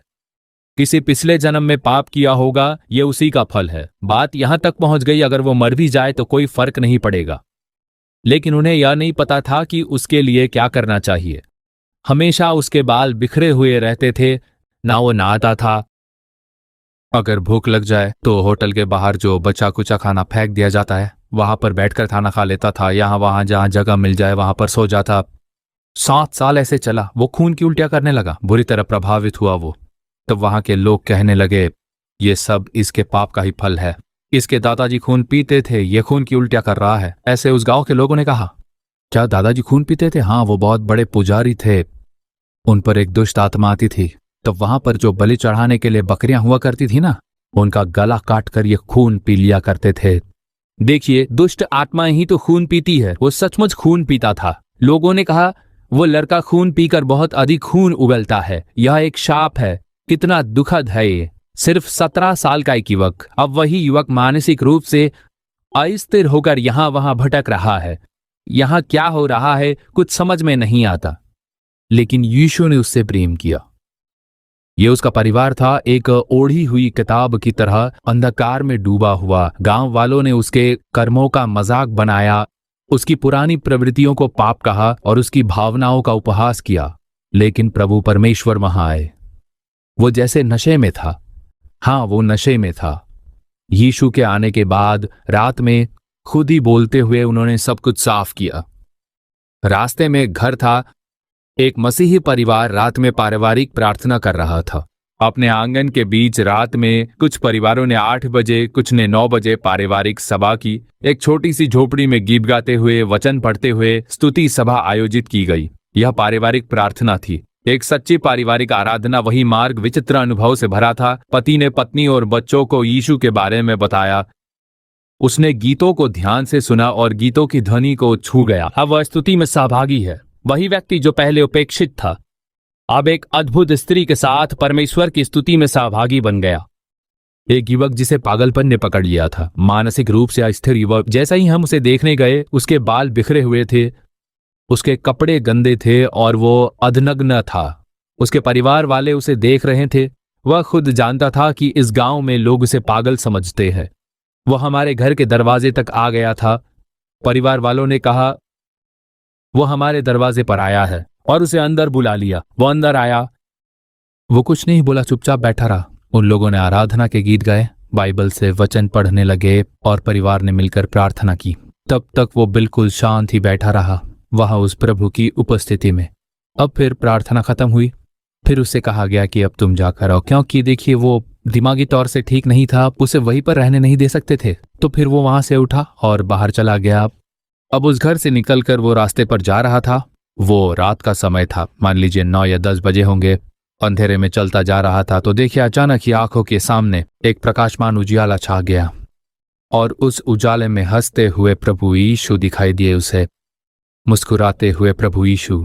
और उसमें से एक ज्योति निकलकर उसे छू गई और तुरंत वो दुष्ट आत्मा उससे दूर हो गई। 7 साल से जिस दुष्ट आत्मा से ग्रस्त था वो दुष्ट आत्मा तुरंत ही उसे छोड़कर चली गई। वो अपने होश में आया और यहां वहां देखने लग गया कि मैं कहां पर खड़ा हूं, मैं हूं कौन, ये कौन सी जगह है। सोचने लग गया था वो, क्योंकि 7 साल हो गए थे। अब तक क्या हुआ था उसकी समझ में नहीं आ रहा था। वो सोचने की कोशिश कर रहा था। वो लगातार चल रहा था। धीरे धीरे उसकी समझ में आ रहा था। उसका घर याद आ रहा था उसे। रात के समय में उसे याद आ रहा था। प्रभु उसे धीरे धीरे करके याद दिला रहे थे। वो आकर उसके घर के दरवाजे के बाहर मध्य रात्रि घर के बरामदे में जाकर सो गया। सुबह जब उसके घर वालों ने दरवाजा खोला तो देखा कि बरामदे में वो सोया हुआ है। 7 साल के बाद बिल्कुल घर के बरामदे में ही वो सोया पड़ा था। लोग आश्चर्यचकित हुए, ये तो पागल हो गया था, अब वापस से लौटकर कैसे आ गया। परिवार के लोग अजीब तरीके से देख रहे थे। वो उठकर अपने घर के अंदर गया, नहाकर अपने भाई के जो कपड़े थे उसे पहन लिए और बिल्कुल तैयार हुआ। ये क्या हो रहा था परिवार के लोगों को समझ नहीं आ रहा था। वो व्यक्ति सीधे उसी घर गया जहां पर रात को प्रार्थना हुई थी। अब वो परिवार वाले भी हैरान हुए कि क्या ये वही लड़का है जो रात के समय में यहाँ प्रार्थना के लिए आया था। तब उसने कहा, हाँ मैं वही लड़का हूँ। यहाँ से जाते समय मैंने एक ज्योति देखी, उसमें से किसी ने मुझसे मुलाकात की और मुझे पूर्ण छुटकारा मिल गया। तब उन्होंने बाइबल के यीशु के बारे में बताया जो तुमसे प्रेम करते हैं, और इसी तरह का एक चमत्कार बाइबल में हुआ है उसे उन्होंने बताया। कि कैसे प्रभु यीशु ने दुष्ट आत्मा से ग्रस्त एक इंसान को छुटकारा दिया, उसी यीशु का धन्यवाद किया और उसने अपने आप को यीशु के हाथों में सौंप दिया। वही है ये सन्ना, पास्टर ये सन्ना के नाम से मशहूर, जिन्होंने अपनी मृत्यु तक, बहुत ही उम्र हो चुकी थी उनकी, बाद में मरते दम तक उन्होंने प्रभु यीशु की सेवकाई की। उन्होंने शादी नहीं की, दिन रात प्रभु की सेवा में लगे रहे। वे बिना रुके प्रचार करते रहे। मैंने उनसे पूछा, भाई आप बिना थके लगातार प्रचार क्यों कर रहे हैं? आपने तो अपना खुद का परिवार भी नहीं बसाया। उन्होंने उत्तर दिया, जब मैं पागल होकर सड़कों पर भटक रहा था तब कोई भी मेरी परवाह नहीं करता था। मेरी परवाह करने वाले रिश्तेदार और गांव के लोग, सब लोगों ने मुझे छोड़ दिया, लेकिन यीशु ने मुझे खोजा और मुझे चंगा किया। बिल्कुल सटीक यही बात उन्होंने मुझसे कही। यीशु के बारे में सोचो, वो मेरे लिए एक अच्छे मार्गदर्शक रहे हैं। अब वे परमेश्वर के राज्य में महान लोगों के साथ है। क्या यह लेख आपको विचलित करता है? यीशु मसीह कल, आज और सदा एक समान है। वे मेरे जीवन के एक महान गवाही बनकर आए। आज भी यीशु वही कार्य कर रहे हैं। आपको भी इस पवित्र बाइबल में जो लिखा है वही कार्य करना होगा। ये पवित्र बाइबल आपको पढ़नी चाहिए प्रभु यीशु को जानने के लिए। प्रभु यीशु को अपने जीवन में जगह दीजिए। वो आपके जीवन से सारी परेशानियों को हटाकर आपको छुटकारा देंगे। डिप्रेशन हो गया है, कमरे के अंदर रह नहीं पा रहे हैं, कोई बात नहीं करता और पागलपन जैसा महसूस होता है, आप प्रभु यीशु को पुकारिए। जब यीशु आपके घर में आएंगे तो वो आपको बंधनों से आजाद कर देंगे, वो उस दुष्ट आत्मा को दूर कर देंगे। ये एक अद्भुत बात है। एक बात लूका के हर अध्याय में पढ़ी जाती है, जब कोई स्त्री रोती है तब यीशु उसके पास आते हैं। यीशु किस लिए आए? वो एक विधवा है जो टूटे हुए हृदय के साथ रो रही है। वो आंसू बहा रही है और कह रही है, अब मेरे पास कौन है? मेरे पति चले गए, मेरा बच्चा चला गया, अब मेरे लिए इस संसार में कौन है? वो रोते हुए यहाँ आ रही है। क्या आप भी रो रहे हैं? बताइए, क्या आप भी रो रहे हैं? अपने बच्चे ना होने के कारण क्या आप भी रो रहे हैं? क्या आप इसलिए रो रहे हैं कि सबने आपको छोड़ दिया है, डॉक्टरों ने जवाब दे दिया है? क्या वो महिला कितने वर्ष तक रोई एक बच्चे के लिए, आप जानते हैं? क्या आपने सुना है? मैसूर से एक महिला ने बताया कि उन्हें कई वर्षों तक संतान नहीं हुई। डॉक्टरों ने कह दिया था कि संतान होने की कोई संभावना नहीं, बिल्कुल नहीं। लेकिन आंसुओं के बीच प्रभु यीशु ने चमत्कार किया, स्वयं उन्हें ढूंढकर चमत्कार किया। क्या आप भी संतान ना होने के कारण रो रहे हैं? क्या आप कर्ज की समस्या के कारण रो रहे हैं? क्या आपके परिवार में शांति नहीं है? क्या आप कह रहे हैं मेरा परिवार तो टूट चुका है? क्या आप किसी समस्या के कारण आंसू बहा रहे हैं? हमारे लिए कौन है जो मदद कर सके? हमें गरीब परिवार है, जैसे अनाथ खड़े रहते हैं वैसे ही हम खड़े हैं। क्या आप भी अकेले खड़े हैं? सबने आपको छोड़ दिया है। यीशु आपके पास आ चुके हैं, आपके बीच खड़े हैं। क्यों रो रही हो मेरी बहन? क्यों आंसू बहा रही हो मेरी बेटी? मैं तुम्हारे लिए हूँ। यीशु कह रहे हैं, मैं तुम्हें खोजते हुए आया हूँ। यीशु अब आपके घर में प्रवेश कर चुके हैं। हमारी ओर से धन्यवाद। आप अकेले नहीं हैं। यीशु को पुकारिए। जब आप टूटे हुए रास्तों पर चल रहे हो तब वो आपको थाम लेंगे। क्या आप जानते हैं, आपके लिए वो क्रूस पर मरा, आपके लिए उसने अपना लहू बहाया। उसी बलिदान से आपको छुटकारा मिलेगा। पाप, साप, पीड़ाएं, दुख और कष्ट, इन सब का बोझ उन्होंने अपने ऊपर ले लिया है, ताकि हम उनके बच्चे के रूप में रोने के लिए नहीं बल्कि हर्षित होने के लिए बुलाए जाए। फिर क्यों मेरी आत्मा रोती रही है? उन्होंने हमारे सारे पाप, शाप और रोगों को अपने ऊपर ले लिया। हमारे लिए उन्होंने स्वयं को क्रूस पर चढ़ा दिया। उन्हें मारा गया, कुचला गया, पीटा गया, उनका लहू बहाया गया। उन्होंने स्वयं को बलिदान किया, एक युद्ध के मैदान की तरह। उनके हाथों में घाव है, उनके माथे पर घाव है, उनके पूरे शरीर में आज भी घाव है। वे घाव आज भी हमारे प्रति उनके महान प्रेम को प्रकट करते हैं। वो यीशु आकर खड़े हैं और कह रहे हैं, मेरे बेटे, मेरे बेटी, मैं तुम्हें खोजते हुए आया हूं, लेकिन जब तक तुम मुझे पुकारोगी नहीं, मैं तुम्हारे जीवन में प्रवेश नहीं करूंगा। जब तुम मुझे बुलाओगे तभी मैं तुम्हारे लिए चमत्कार करूंगा। मैं तुम्हें खोजते हुए आया हूं। क्या आप अपने हृदय में, अपने घर में, अपने परिवार में परमेश्वर को स्थान देंगे? अब हम प्रार्थना करने जा रहे हैं। हम प्रभु यीशु से प्रार्थना करेंगे। हम प्रभु यीशु के सामने घुटने पर आकर प्रार्थना करने जा रहे हैं। ये एक बहुत ही महत्वपूर्ण समय है। ये वो समय है जब हम चमत्कार प्राप्त कर सकते हैं। आपके घर में जो भी घुटना टेक कर प्रार्थना कर सकते हैं वो घुटनों पर आ जाइए। घुटना टेकना हमारे आत्मसम्मान को नम्र करने का प्रतीक है। हे प्रभु यीशु, आप ही वो परमेश्वर है जिन्होंने आकाश और पृथ्वी की रचना की है। हमें अपने आप को प्रभु यीशु को समर्पित करना है। इसी समय आप सभी अपने अपने घुटनों पर आ जाइए। यदि आप बीमार है, कमजोरी है, वृद्धावस्था में है, किसी कारण से आप घुटने पर नहीं आ सकते, तो कोई बात नहीं। आपने कहा कि आप इस तरह प्रार्थना करने के आदी नहीं है, तो बैठ जाइए, कोई समस्या नहीं है। यीशु कोई ऐसे प्रभु नहीं है जो अधिकार जताकर करवाए। आप बैठ सकते हैं, लेकिन अपनी आंखें बंद करके यीशु को स्मरण करते हुए प्रार्थना कीजिए। अब हम प्रार्थना करने के लिए जा रहे हैं। सबसे पहले मुझे पापों की क्षमा चाहिए, मुझे पाप से छुटकारा चाहिए।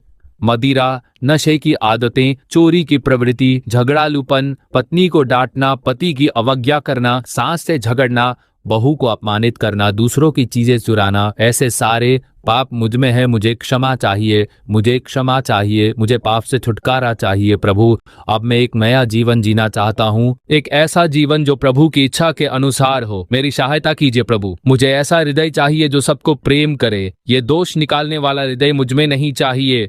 यदि प्रभु मेरे पापों को क्षमा करें तो मैं अपने हृदय पर हाथ रखकर कहता हूँ, हे यीशु, मुझे एक नया हृदय दीजिए। मेरे पापों के कारण मुझे क्षमा कीजिए, मुझे इन पापों से छुटकारा दीजिए।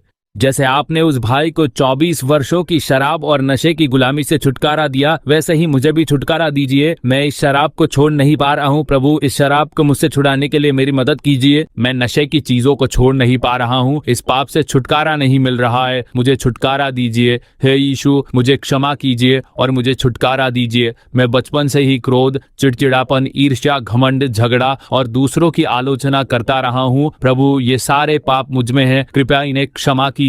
मेरे पापों को क्षमा करके मुझे नया हृदय दीजिए। मैं दूसरों को चोट पहुंचाता हूँ, मैंने अपने ही पति को ठेस पहुंचाई है, मैं अपने ही पत्नी को बार बार दुख दे रहा हूँ, मुझे क्षमा कर दीजिए परमेश्वर। हे प्रभु, मुझे क्षमा कीजिए, मुझे शुद्ध कीजिए। मैं अपनी बहू से प्रेम नहीं करती, मैं अपनी सास से प्रेम नहीं करती, इस पाप को क्षमा कीजिए। हे प्रभु, ये यीशु, मुझे क्षमा कीजिए, मुझे छुटकारा दीजिए। प्रार्थना कीजिए, प्रार्थना कीजिए। आप सभी लोग प्रार्थना कीजिए। जो अपने पाप को छिपाते हैं वह जीवन नहीं पाएंगे, लेकिन जो उसे स्वीकार करते हैं और यीशु के सामने अंगीकार करके छोड़ देते हैं वो दया पाएंगे। यीशु दया करते हैं, वे पाप को क्षमा करते हैं और छुटकारा देते हैं। हे यीशु, मेरे हृदय में प्रवेश कीजिए प्रभु। मुझे पाप में आनंद नहीं चाहिए, मुझे इस पाप से छुटकारा दीजिए प्रभु, छुटकारा दीजिए, छुटकारा दीजिए। अब अपनी आंखें बंद कीजिए और यीशु को अपने सामने खड़ा हुआ कल्पना करके प्रार्थना कीजिए। 2 मिनट प्रार्थना कीजिए, बस 2 मिनट। हे यीशु, मैं अपने पाप को महसूस करता हूँ। हे प्रभु, मैं जानता हूँ कि मैं पापी हूँ। अब तक मुझे पाप का एहसास नहीं था, मैं सोचता था कि मैं जो कर रहा हूँ मैं सही कर रहा हूँ। हे यीशु, मुझे क्षमा कीजिए, क्षमा कीजिए। हे प्रभु, मुझे क्षमा कीजिए।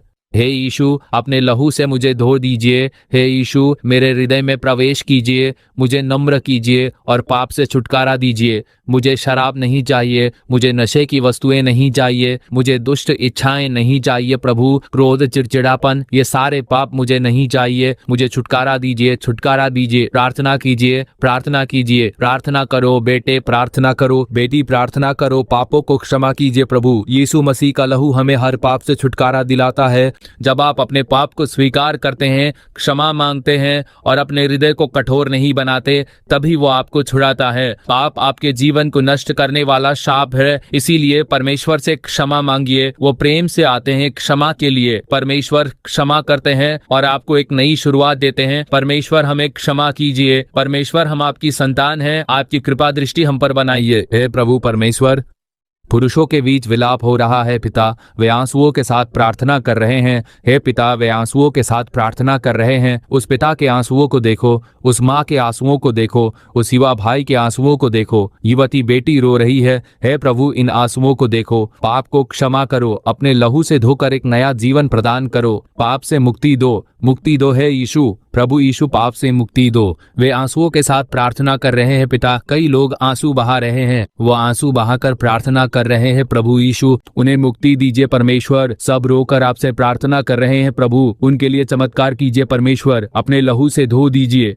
धो दीजिए और मुक्ति दीजिए। हर आत्मा को उद्धार मिले और मुक्ति का अध्ययन करे। सब आप ही के मार्ग पर चले प्रभु यीशु। जीवन के पुस्तक में नाम लिखा जाए प्रभु यीशु। जिन लोगों ने अपने घरों में शराब की बोतलें रखी हुई हैं, उनके सारे बंधन पूरी तरह टूट जाए। वो सारी शराब की बोतलें पूरी तरह टूट जाएं। छुटकारा होने दीजिए प्रभु। पवित्रता उत्पन्न हो। परिवार को पवित्र कर दीजिए। सारे पाप दूर हो जाए, एक शुद्धिकरण हो जाए। यीशु के नाम में है यीशु, इन्हें क्षमा कीजिए। यीशु छुटकारा दीजिए। कई सारे लोग इस समय आवाज देकर पुकार रहे हैं, कह रहे हैं प्रभु मुझे क्षमा कीजिए। इस समय प्रभु की उपस्थिति भर रही है। यीशु के नाम में शैतान की हर जंजीर टूट जाए। पाप लेकर जो आया है उस पर से बोझ हट जाए। पाप में फंसे व्यक्ति पर से बोझ हट जाए। नशे की आदत से छुटकारा मिले। व्यभिचार, व्यसनवृत्ति, लालसा से छुटकारा मिले।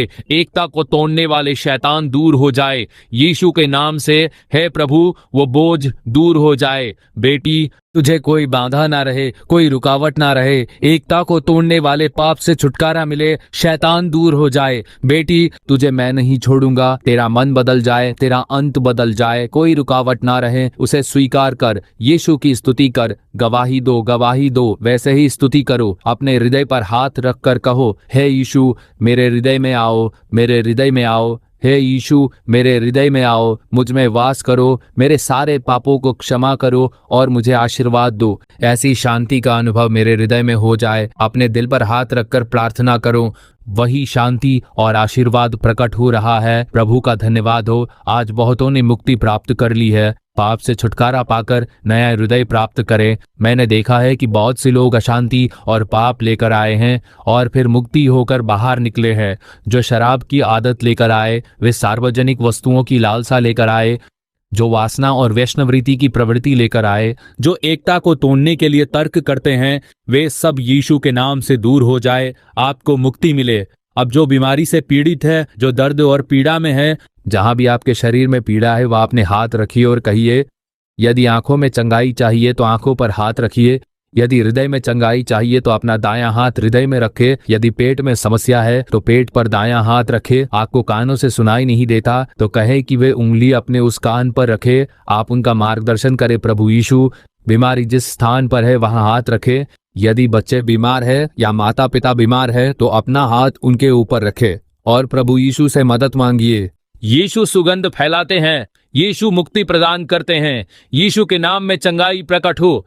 यीशु यीशु यीशु उनका नाम लो। यीशु अभी उनका नाम लो। कौन कौन यीशु को पुकार रहा है? कौन गहराई से पुकार रहा है? चंगाई को पुकारने वाली गहराई, मुक्ति को पुकारने वाली गहराई। कारण यही है कि यीशु के द्वारा छुटकारा संभव है। वे आपके घर में प्रवेश कर रहे हैं। अभी आप उनकी उपस्थिति को महसूस कर रहे हैं। यीशु मसीह के नाम से अभी मुक्ति प्रकट हो रहा है। यीशु को पुकारने वाले हर व्यक्ति पर परमेश्वर की कृपा प्रकट हो। बीमारियों के कारण बंधन में पड़े लोग स्वतंत्र हो। जो रोगों से पीड़ित होकर आए हैं वे बाधाओं से दूर हो जाए। भयानक पीड़ाएं यीशु के नाम से बदल जाए। मृत्यु की दृष्टि यीशु के नाम से पलट जाए। अभी जो अंग पीड़ित है वे यीशु के नाम से चंगाई पाए। प्रभु से प्रार्थना करें कि पीड़ित आंखों में चंगाई आए। प्रभु यीशु का नाम लेकर आप सभी उन्हें पुकारिए। प्रभु यीशु का नाम लीजिए। हृदय की समस्याओं में यीशु के नाम से चंगाई हो। फेफड़े की समस्याओं में, यकृत की समस्याओं में यीशु के नाम से चंगाई हो। पाचन तंत्र की बीमारियां यीशु के नाम से दूर हो जाए। मस्तिष्क की समस्याएं भी यीशु के नाम से ठीक हो जाए। हर भाग में चंगाई प्रकट हो। आपके पीड़ित अंग सारे दुरुस्त हो जाए। दोबारा आपको वो सारी समस्याएं कभी नहीं आएंगी। यीशु के नाम से चंगाई प्रकट हो। आज सब प्रभु यीशु का नाम लेकर पुकारिए। आप डायलिसिस की आवश्यकता ना रहे। हे प्रभु आपके स्पर्श से वो शरीर, वो किडनी कार्य करना शुरू करें। गर्भाशय में जो समस्या है वह दूर हो जाए। गांठें मिट जाए। अभी यीशु के नाम में तंत्रिका तंत्र में चंगाई हो। हड्डियों में चंगाई हो। सिर दर्द दूर हो जाए। यीशु के नाम में पेट का दर्द दूर हो जाए। यीशु के नाम में गर्दन की हड्डियों में जो दर्द है वह दूर हो जाए। यीशु के नाम में रीढ़ की हड्डी में जो दर्द पाया है वह मिट जाए। प्रभु यीशु के नाम में कैंसर की बीमारियां मिट जाए। कैंसर की गांठें समाप्त हो जाए। थायराइड की गांठें यीशु के नाम में दूर हो जाए।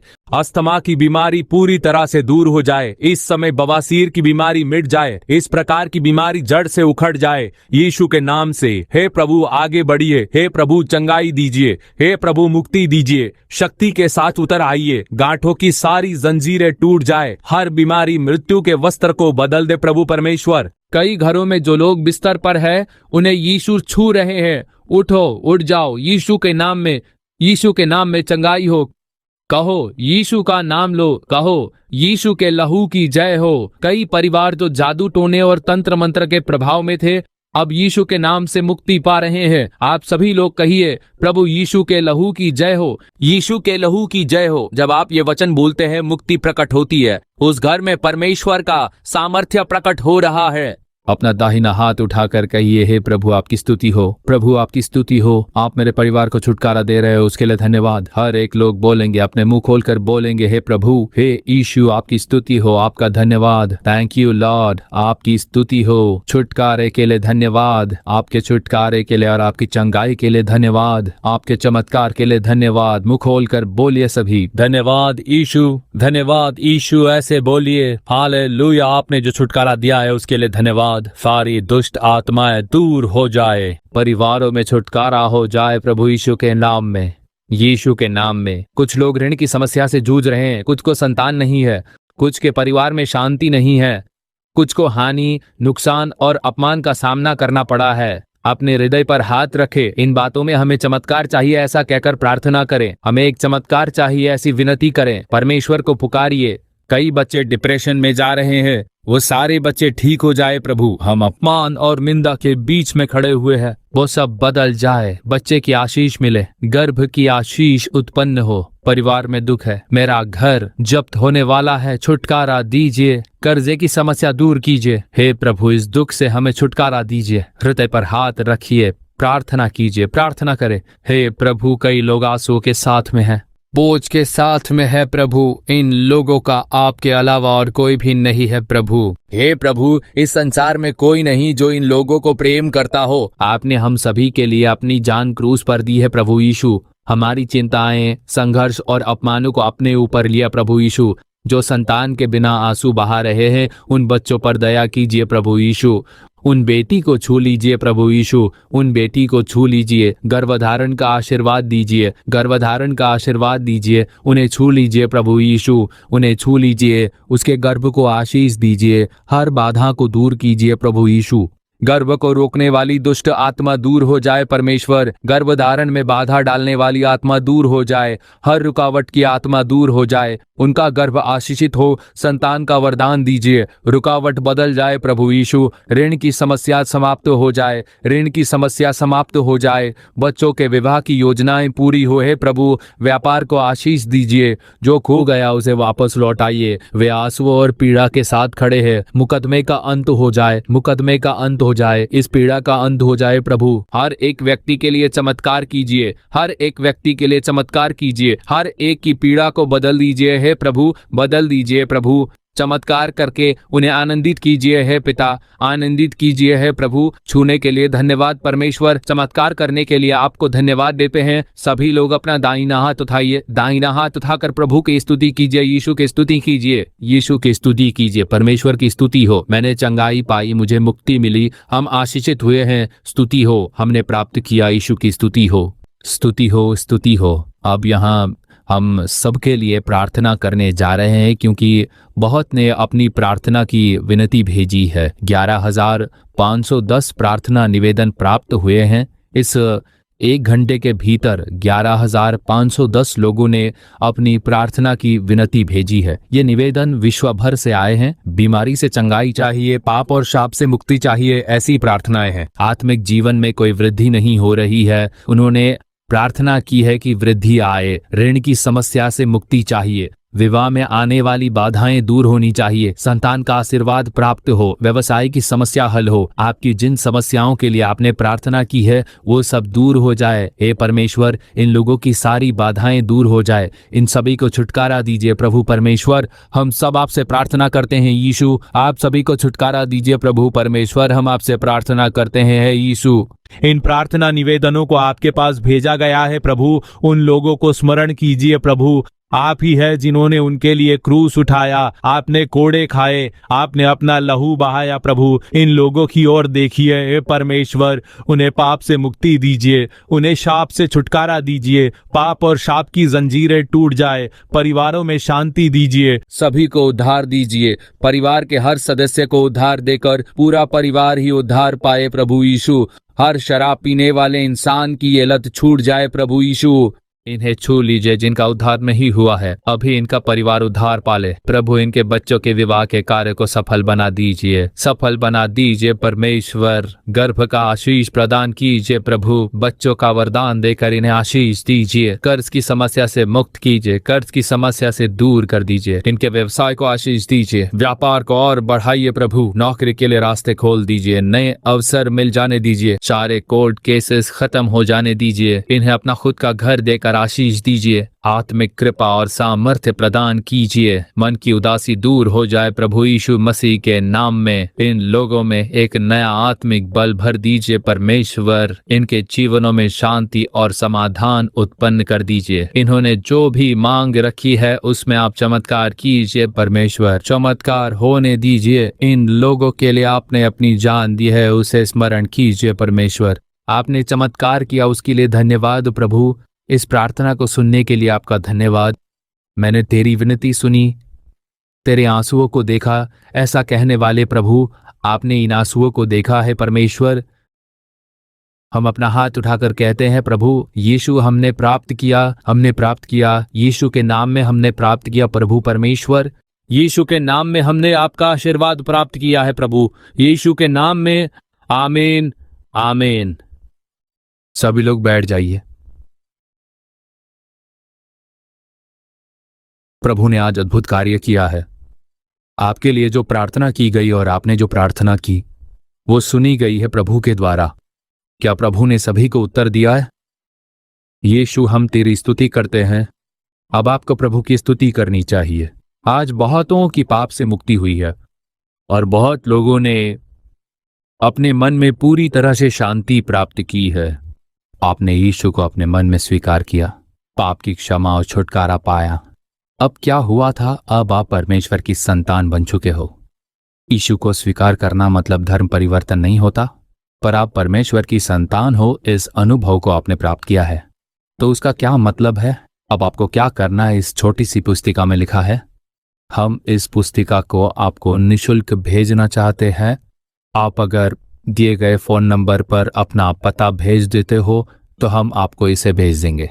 नहीं तो जो व्हाट्सएप नंबर स्क्रीन पर दिखाया जा रहा है उसमें एक लिंक मिलेगा, जैसे आप इस समय स्क्रीन पर देख रहे हो। उस फोन नंबर या व्हाट्सएप नंबर पर IDP भेज देते हो तो आपको एक लिंक मिलेगा। उसमें अगर आप आपका पता और दूसरी जानकारियां भेजते हो तो हम आपको वो पुस्तिका भेज देंगे। आप ईमेल के द्वारा भी हमें आपकी जानकारी बता सकते हो goodnews@jesusredeems.org पर। यह तमिल, अंग्रेजी, हिंदी, तेलुगु, कन्नड़ा में उपलब्ध है। 5 भाषाओं में आप इसे प्राप्त कर सकते हो। हम निःशुल्क आपको ये भेज देंगे। इसके द्वारा आपको जानकारी मिल सकती है कि आज क्या हुआ, आप परमेश्वर की संतान कैसे बने हो, इसके बारे में आप जान पाओगे। और इसी के साथ हर महीने यीशु छुड़ाता है कि मासिक पत्रिका हम छापते हैं। इसमें हर महीने प्रतिज्ञा का संदेश होता है, गवाहियां होती है, जिनके जीवन में चमत्कार हुए उनकी गवाहियां, वो सब इसमें होते हैं। यह आपके लिए बहुत ही आश्चर्यजनक होने वाला है। अगर आप इस माध्यम से अपना पता भेजकर कहे कि ये पत्रिका मुझे हर महीने भेजी जाए तो ये आपको बिल्कुल मुफ्त में दी जाएगी। ये पत्रिका तमिल, अंग्रेजी, हिंदी, तेलुगु, कन्नड़, मलयालम इन 7 भाषाओं में प्रकाशित होती है। ये सिंहली भाषा में भी उपलब्ध है। आपको यह पत्रिका आपकी पसंदीदा भाषा में भेजी जाएगी। आप वेबसाइट पर जा सकते हैं, ईमेल या फोन नंबर के माध्यम से भी संपर्क कर सकते हैं। इनमें से किसी एक माध्यम से अपना पूरा पता स्पष्ट रूप से लिखकर भेज दीजिए। आप कहीं भी हो, आपको यह मुफ्त में भेज दिया जाएगा। आज कई लोगों ने प्रभु यीशु मसीह को स्वीकार किया है। अगर आपके पास बाइबल नहीं है तो एक बाइबल अवश्य ले लीजिए। यदि बाइबल खरीदने की सुविधा नहीं है तो हमसे संपर्क कीजिए, हम आपको एक बाइबल भेज देंगे। सबसे पहले नया नियम पढ़िए। आप सोच सकते हैं कि ये कितनी बड़ी पुस्तक है, आप कैसे पढ़ेंगे? ऐसा मत सोचिए। नया नियम एक छोटा भाग है। इस छोटे भाग से आप शुरू कर सकते हैं।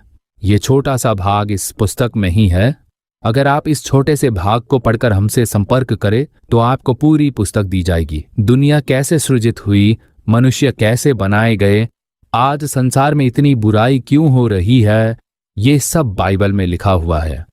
हम कैसे बनाए गए, अब क्या हो रहा है, आगे क्या होने वाला है, अंत क्या होगा, ये सब कुछ बाइबल में है। आप चकित रह जाएंगे। ऐसी पुस्तक आपको कहीं नहीं देखने को मिलेगी। ये परमेश्वर का वचन है।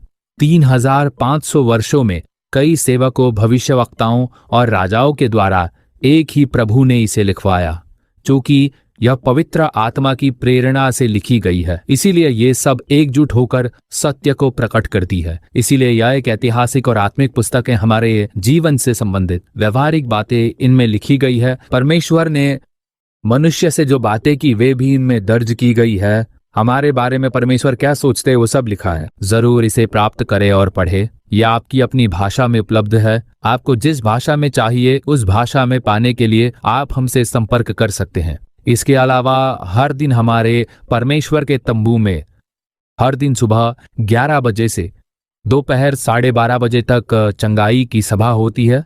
इसी तरह शाम 4 बजे से 6 बजे तक 2 सभाएं होती है। क्योंकि बहुत से लोग बीमारियों से पीड़ित है तो आप सभी इन सभाओं में भाग ले सकते हैं। जो लोग वचन सुनकर प्रार्थना करना चाहते हैं उनके लिए यहाँ ठहरने की सुविधा उपलब्ध है। पुरुषों और महिलाओं के लिए, दोनों के लिए ठहरने की व्यवस्था है। ये गांव है, ऐसा मत सोचिए। यहाँ हर सुविधा उपलब्ध है। कम शुल्क में अच्छा भोजन उपलब्ध है। साथ ही कैंटीन भी है, सुपरमार्केट भी है। यहाँ एक ऐसी जगह है जहाँ हर सुविधा के साथ आप यहाँ ठहर सकते हैं। आप यहाँ ठहर कर आत्मिक लाभ प्राप्त कर सकते हैं। हर दिन चंगाई सभाएं आयोजित की जाती है, एक सुबह और एक शाम। रविवार को केवल शाम को सभा होती है। रविवार को दोपहर 2 बजे से 4 बजे तक आप उनमें भाग लेकर आशीष प्राप्त कर सकते हैं। हर गुरुवार को सुबह 11 बजे से दोपहर 2 बजे तक एक विशेष सभा होती है। इनमें 4000 से 5000 लोग भाग लेते हैं। इस चमत्कारी मुक्ति प्रार्थना सभा में बहुतों को यीशु चमत्कार प्रदान करते हैं। यहाँ मनुष्य नहीं, चमत्कार यीशु करते हैं। आप आइए और आशीषित हो जाइए। ठीक है, आज के दिन इस टीवी कार्यक्रम में भाग लेकर लोगों ने भेंट अर्पित की है। मैंने किसी से भी भेंट नहीं मांगी है। हमने भी ऐसे लोगों से कुछ नहीं लिया जो मेरे पास आ सकते थे, लेकिन कुछ लोग परमेश्वर की प्रेरणा से इन कार्यों के लिए धन बेचते हैं। वे हर सप्ताह भेंट अर्पित करते हैं। हम इन लोगों के लिए प्रार्थना करने जा रहे हैं। चलिए इन लोगों के लिए प्रार्थना करते हैं। हे प्रभु, जो बच्चे इस कार्यक्रम के लिए प्रेरित होकर त्यागपूर्वक भेंट अर्पित किए हैं, हम उनके और उनके परिवारों के लिए प्रार्थना करते हैं। उन्हें और उनके परिवार को आशीर्वाद दीजिए, आत्मिक रूप से उन्हें आशीष दीजिए। प्रभु, इन परिवारों को अपनी योजना के अनुसार तैयार कीजिए। हर एक को उद्धार प्राप्त हो परमेश्वर। वे सत्य को जाने, जिन बातों के लिए उन्होंने प्रार्थना की है उनमें चमत्कार कीजिए और उन्हें आनंदित कीजिए परमेश्वर। उनके हर त्याग पूर्वक दी गई भेंट को स्मरण कर उन्हें आशीर्वाद दीजिए, प्रभु यीशु के नाम में, आमीन आमीन। ठीक है, प्रभु ने इस दिन को आशीषित किया है। हम प्रभु की स्तुति करेंगे, हाथों को उठा लेंगे। कहिए, प्रभु यीशु आपकी स्तुति हो। आपने आज हमसे बातें की है, हमसे मिले, हमें स्पर्श किया, हमें छुटकारा दिया, आप चमत्कार किया, उसके लिए स्तुति हो। सारी महिमा हम आपको ही देते हैं। हे प्रभु, आपने लोगों पर इतना प्रेम किया है प्रभु, उनसे बात करके उन्हें आशीष दिया है। हर एक परिवारों में आपने चमत्कार किया है परमेश्वर। इन लोगों को उसका एहसास हो और वो अनुभव करे। सारी महिमा हम आपको ही देते हैं। मैं एक बहुत ही साधारण सेवक हूँ, मैंने बस अपना फर्ज निभाया है। सारी महिमा आपको ही देते हैं।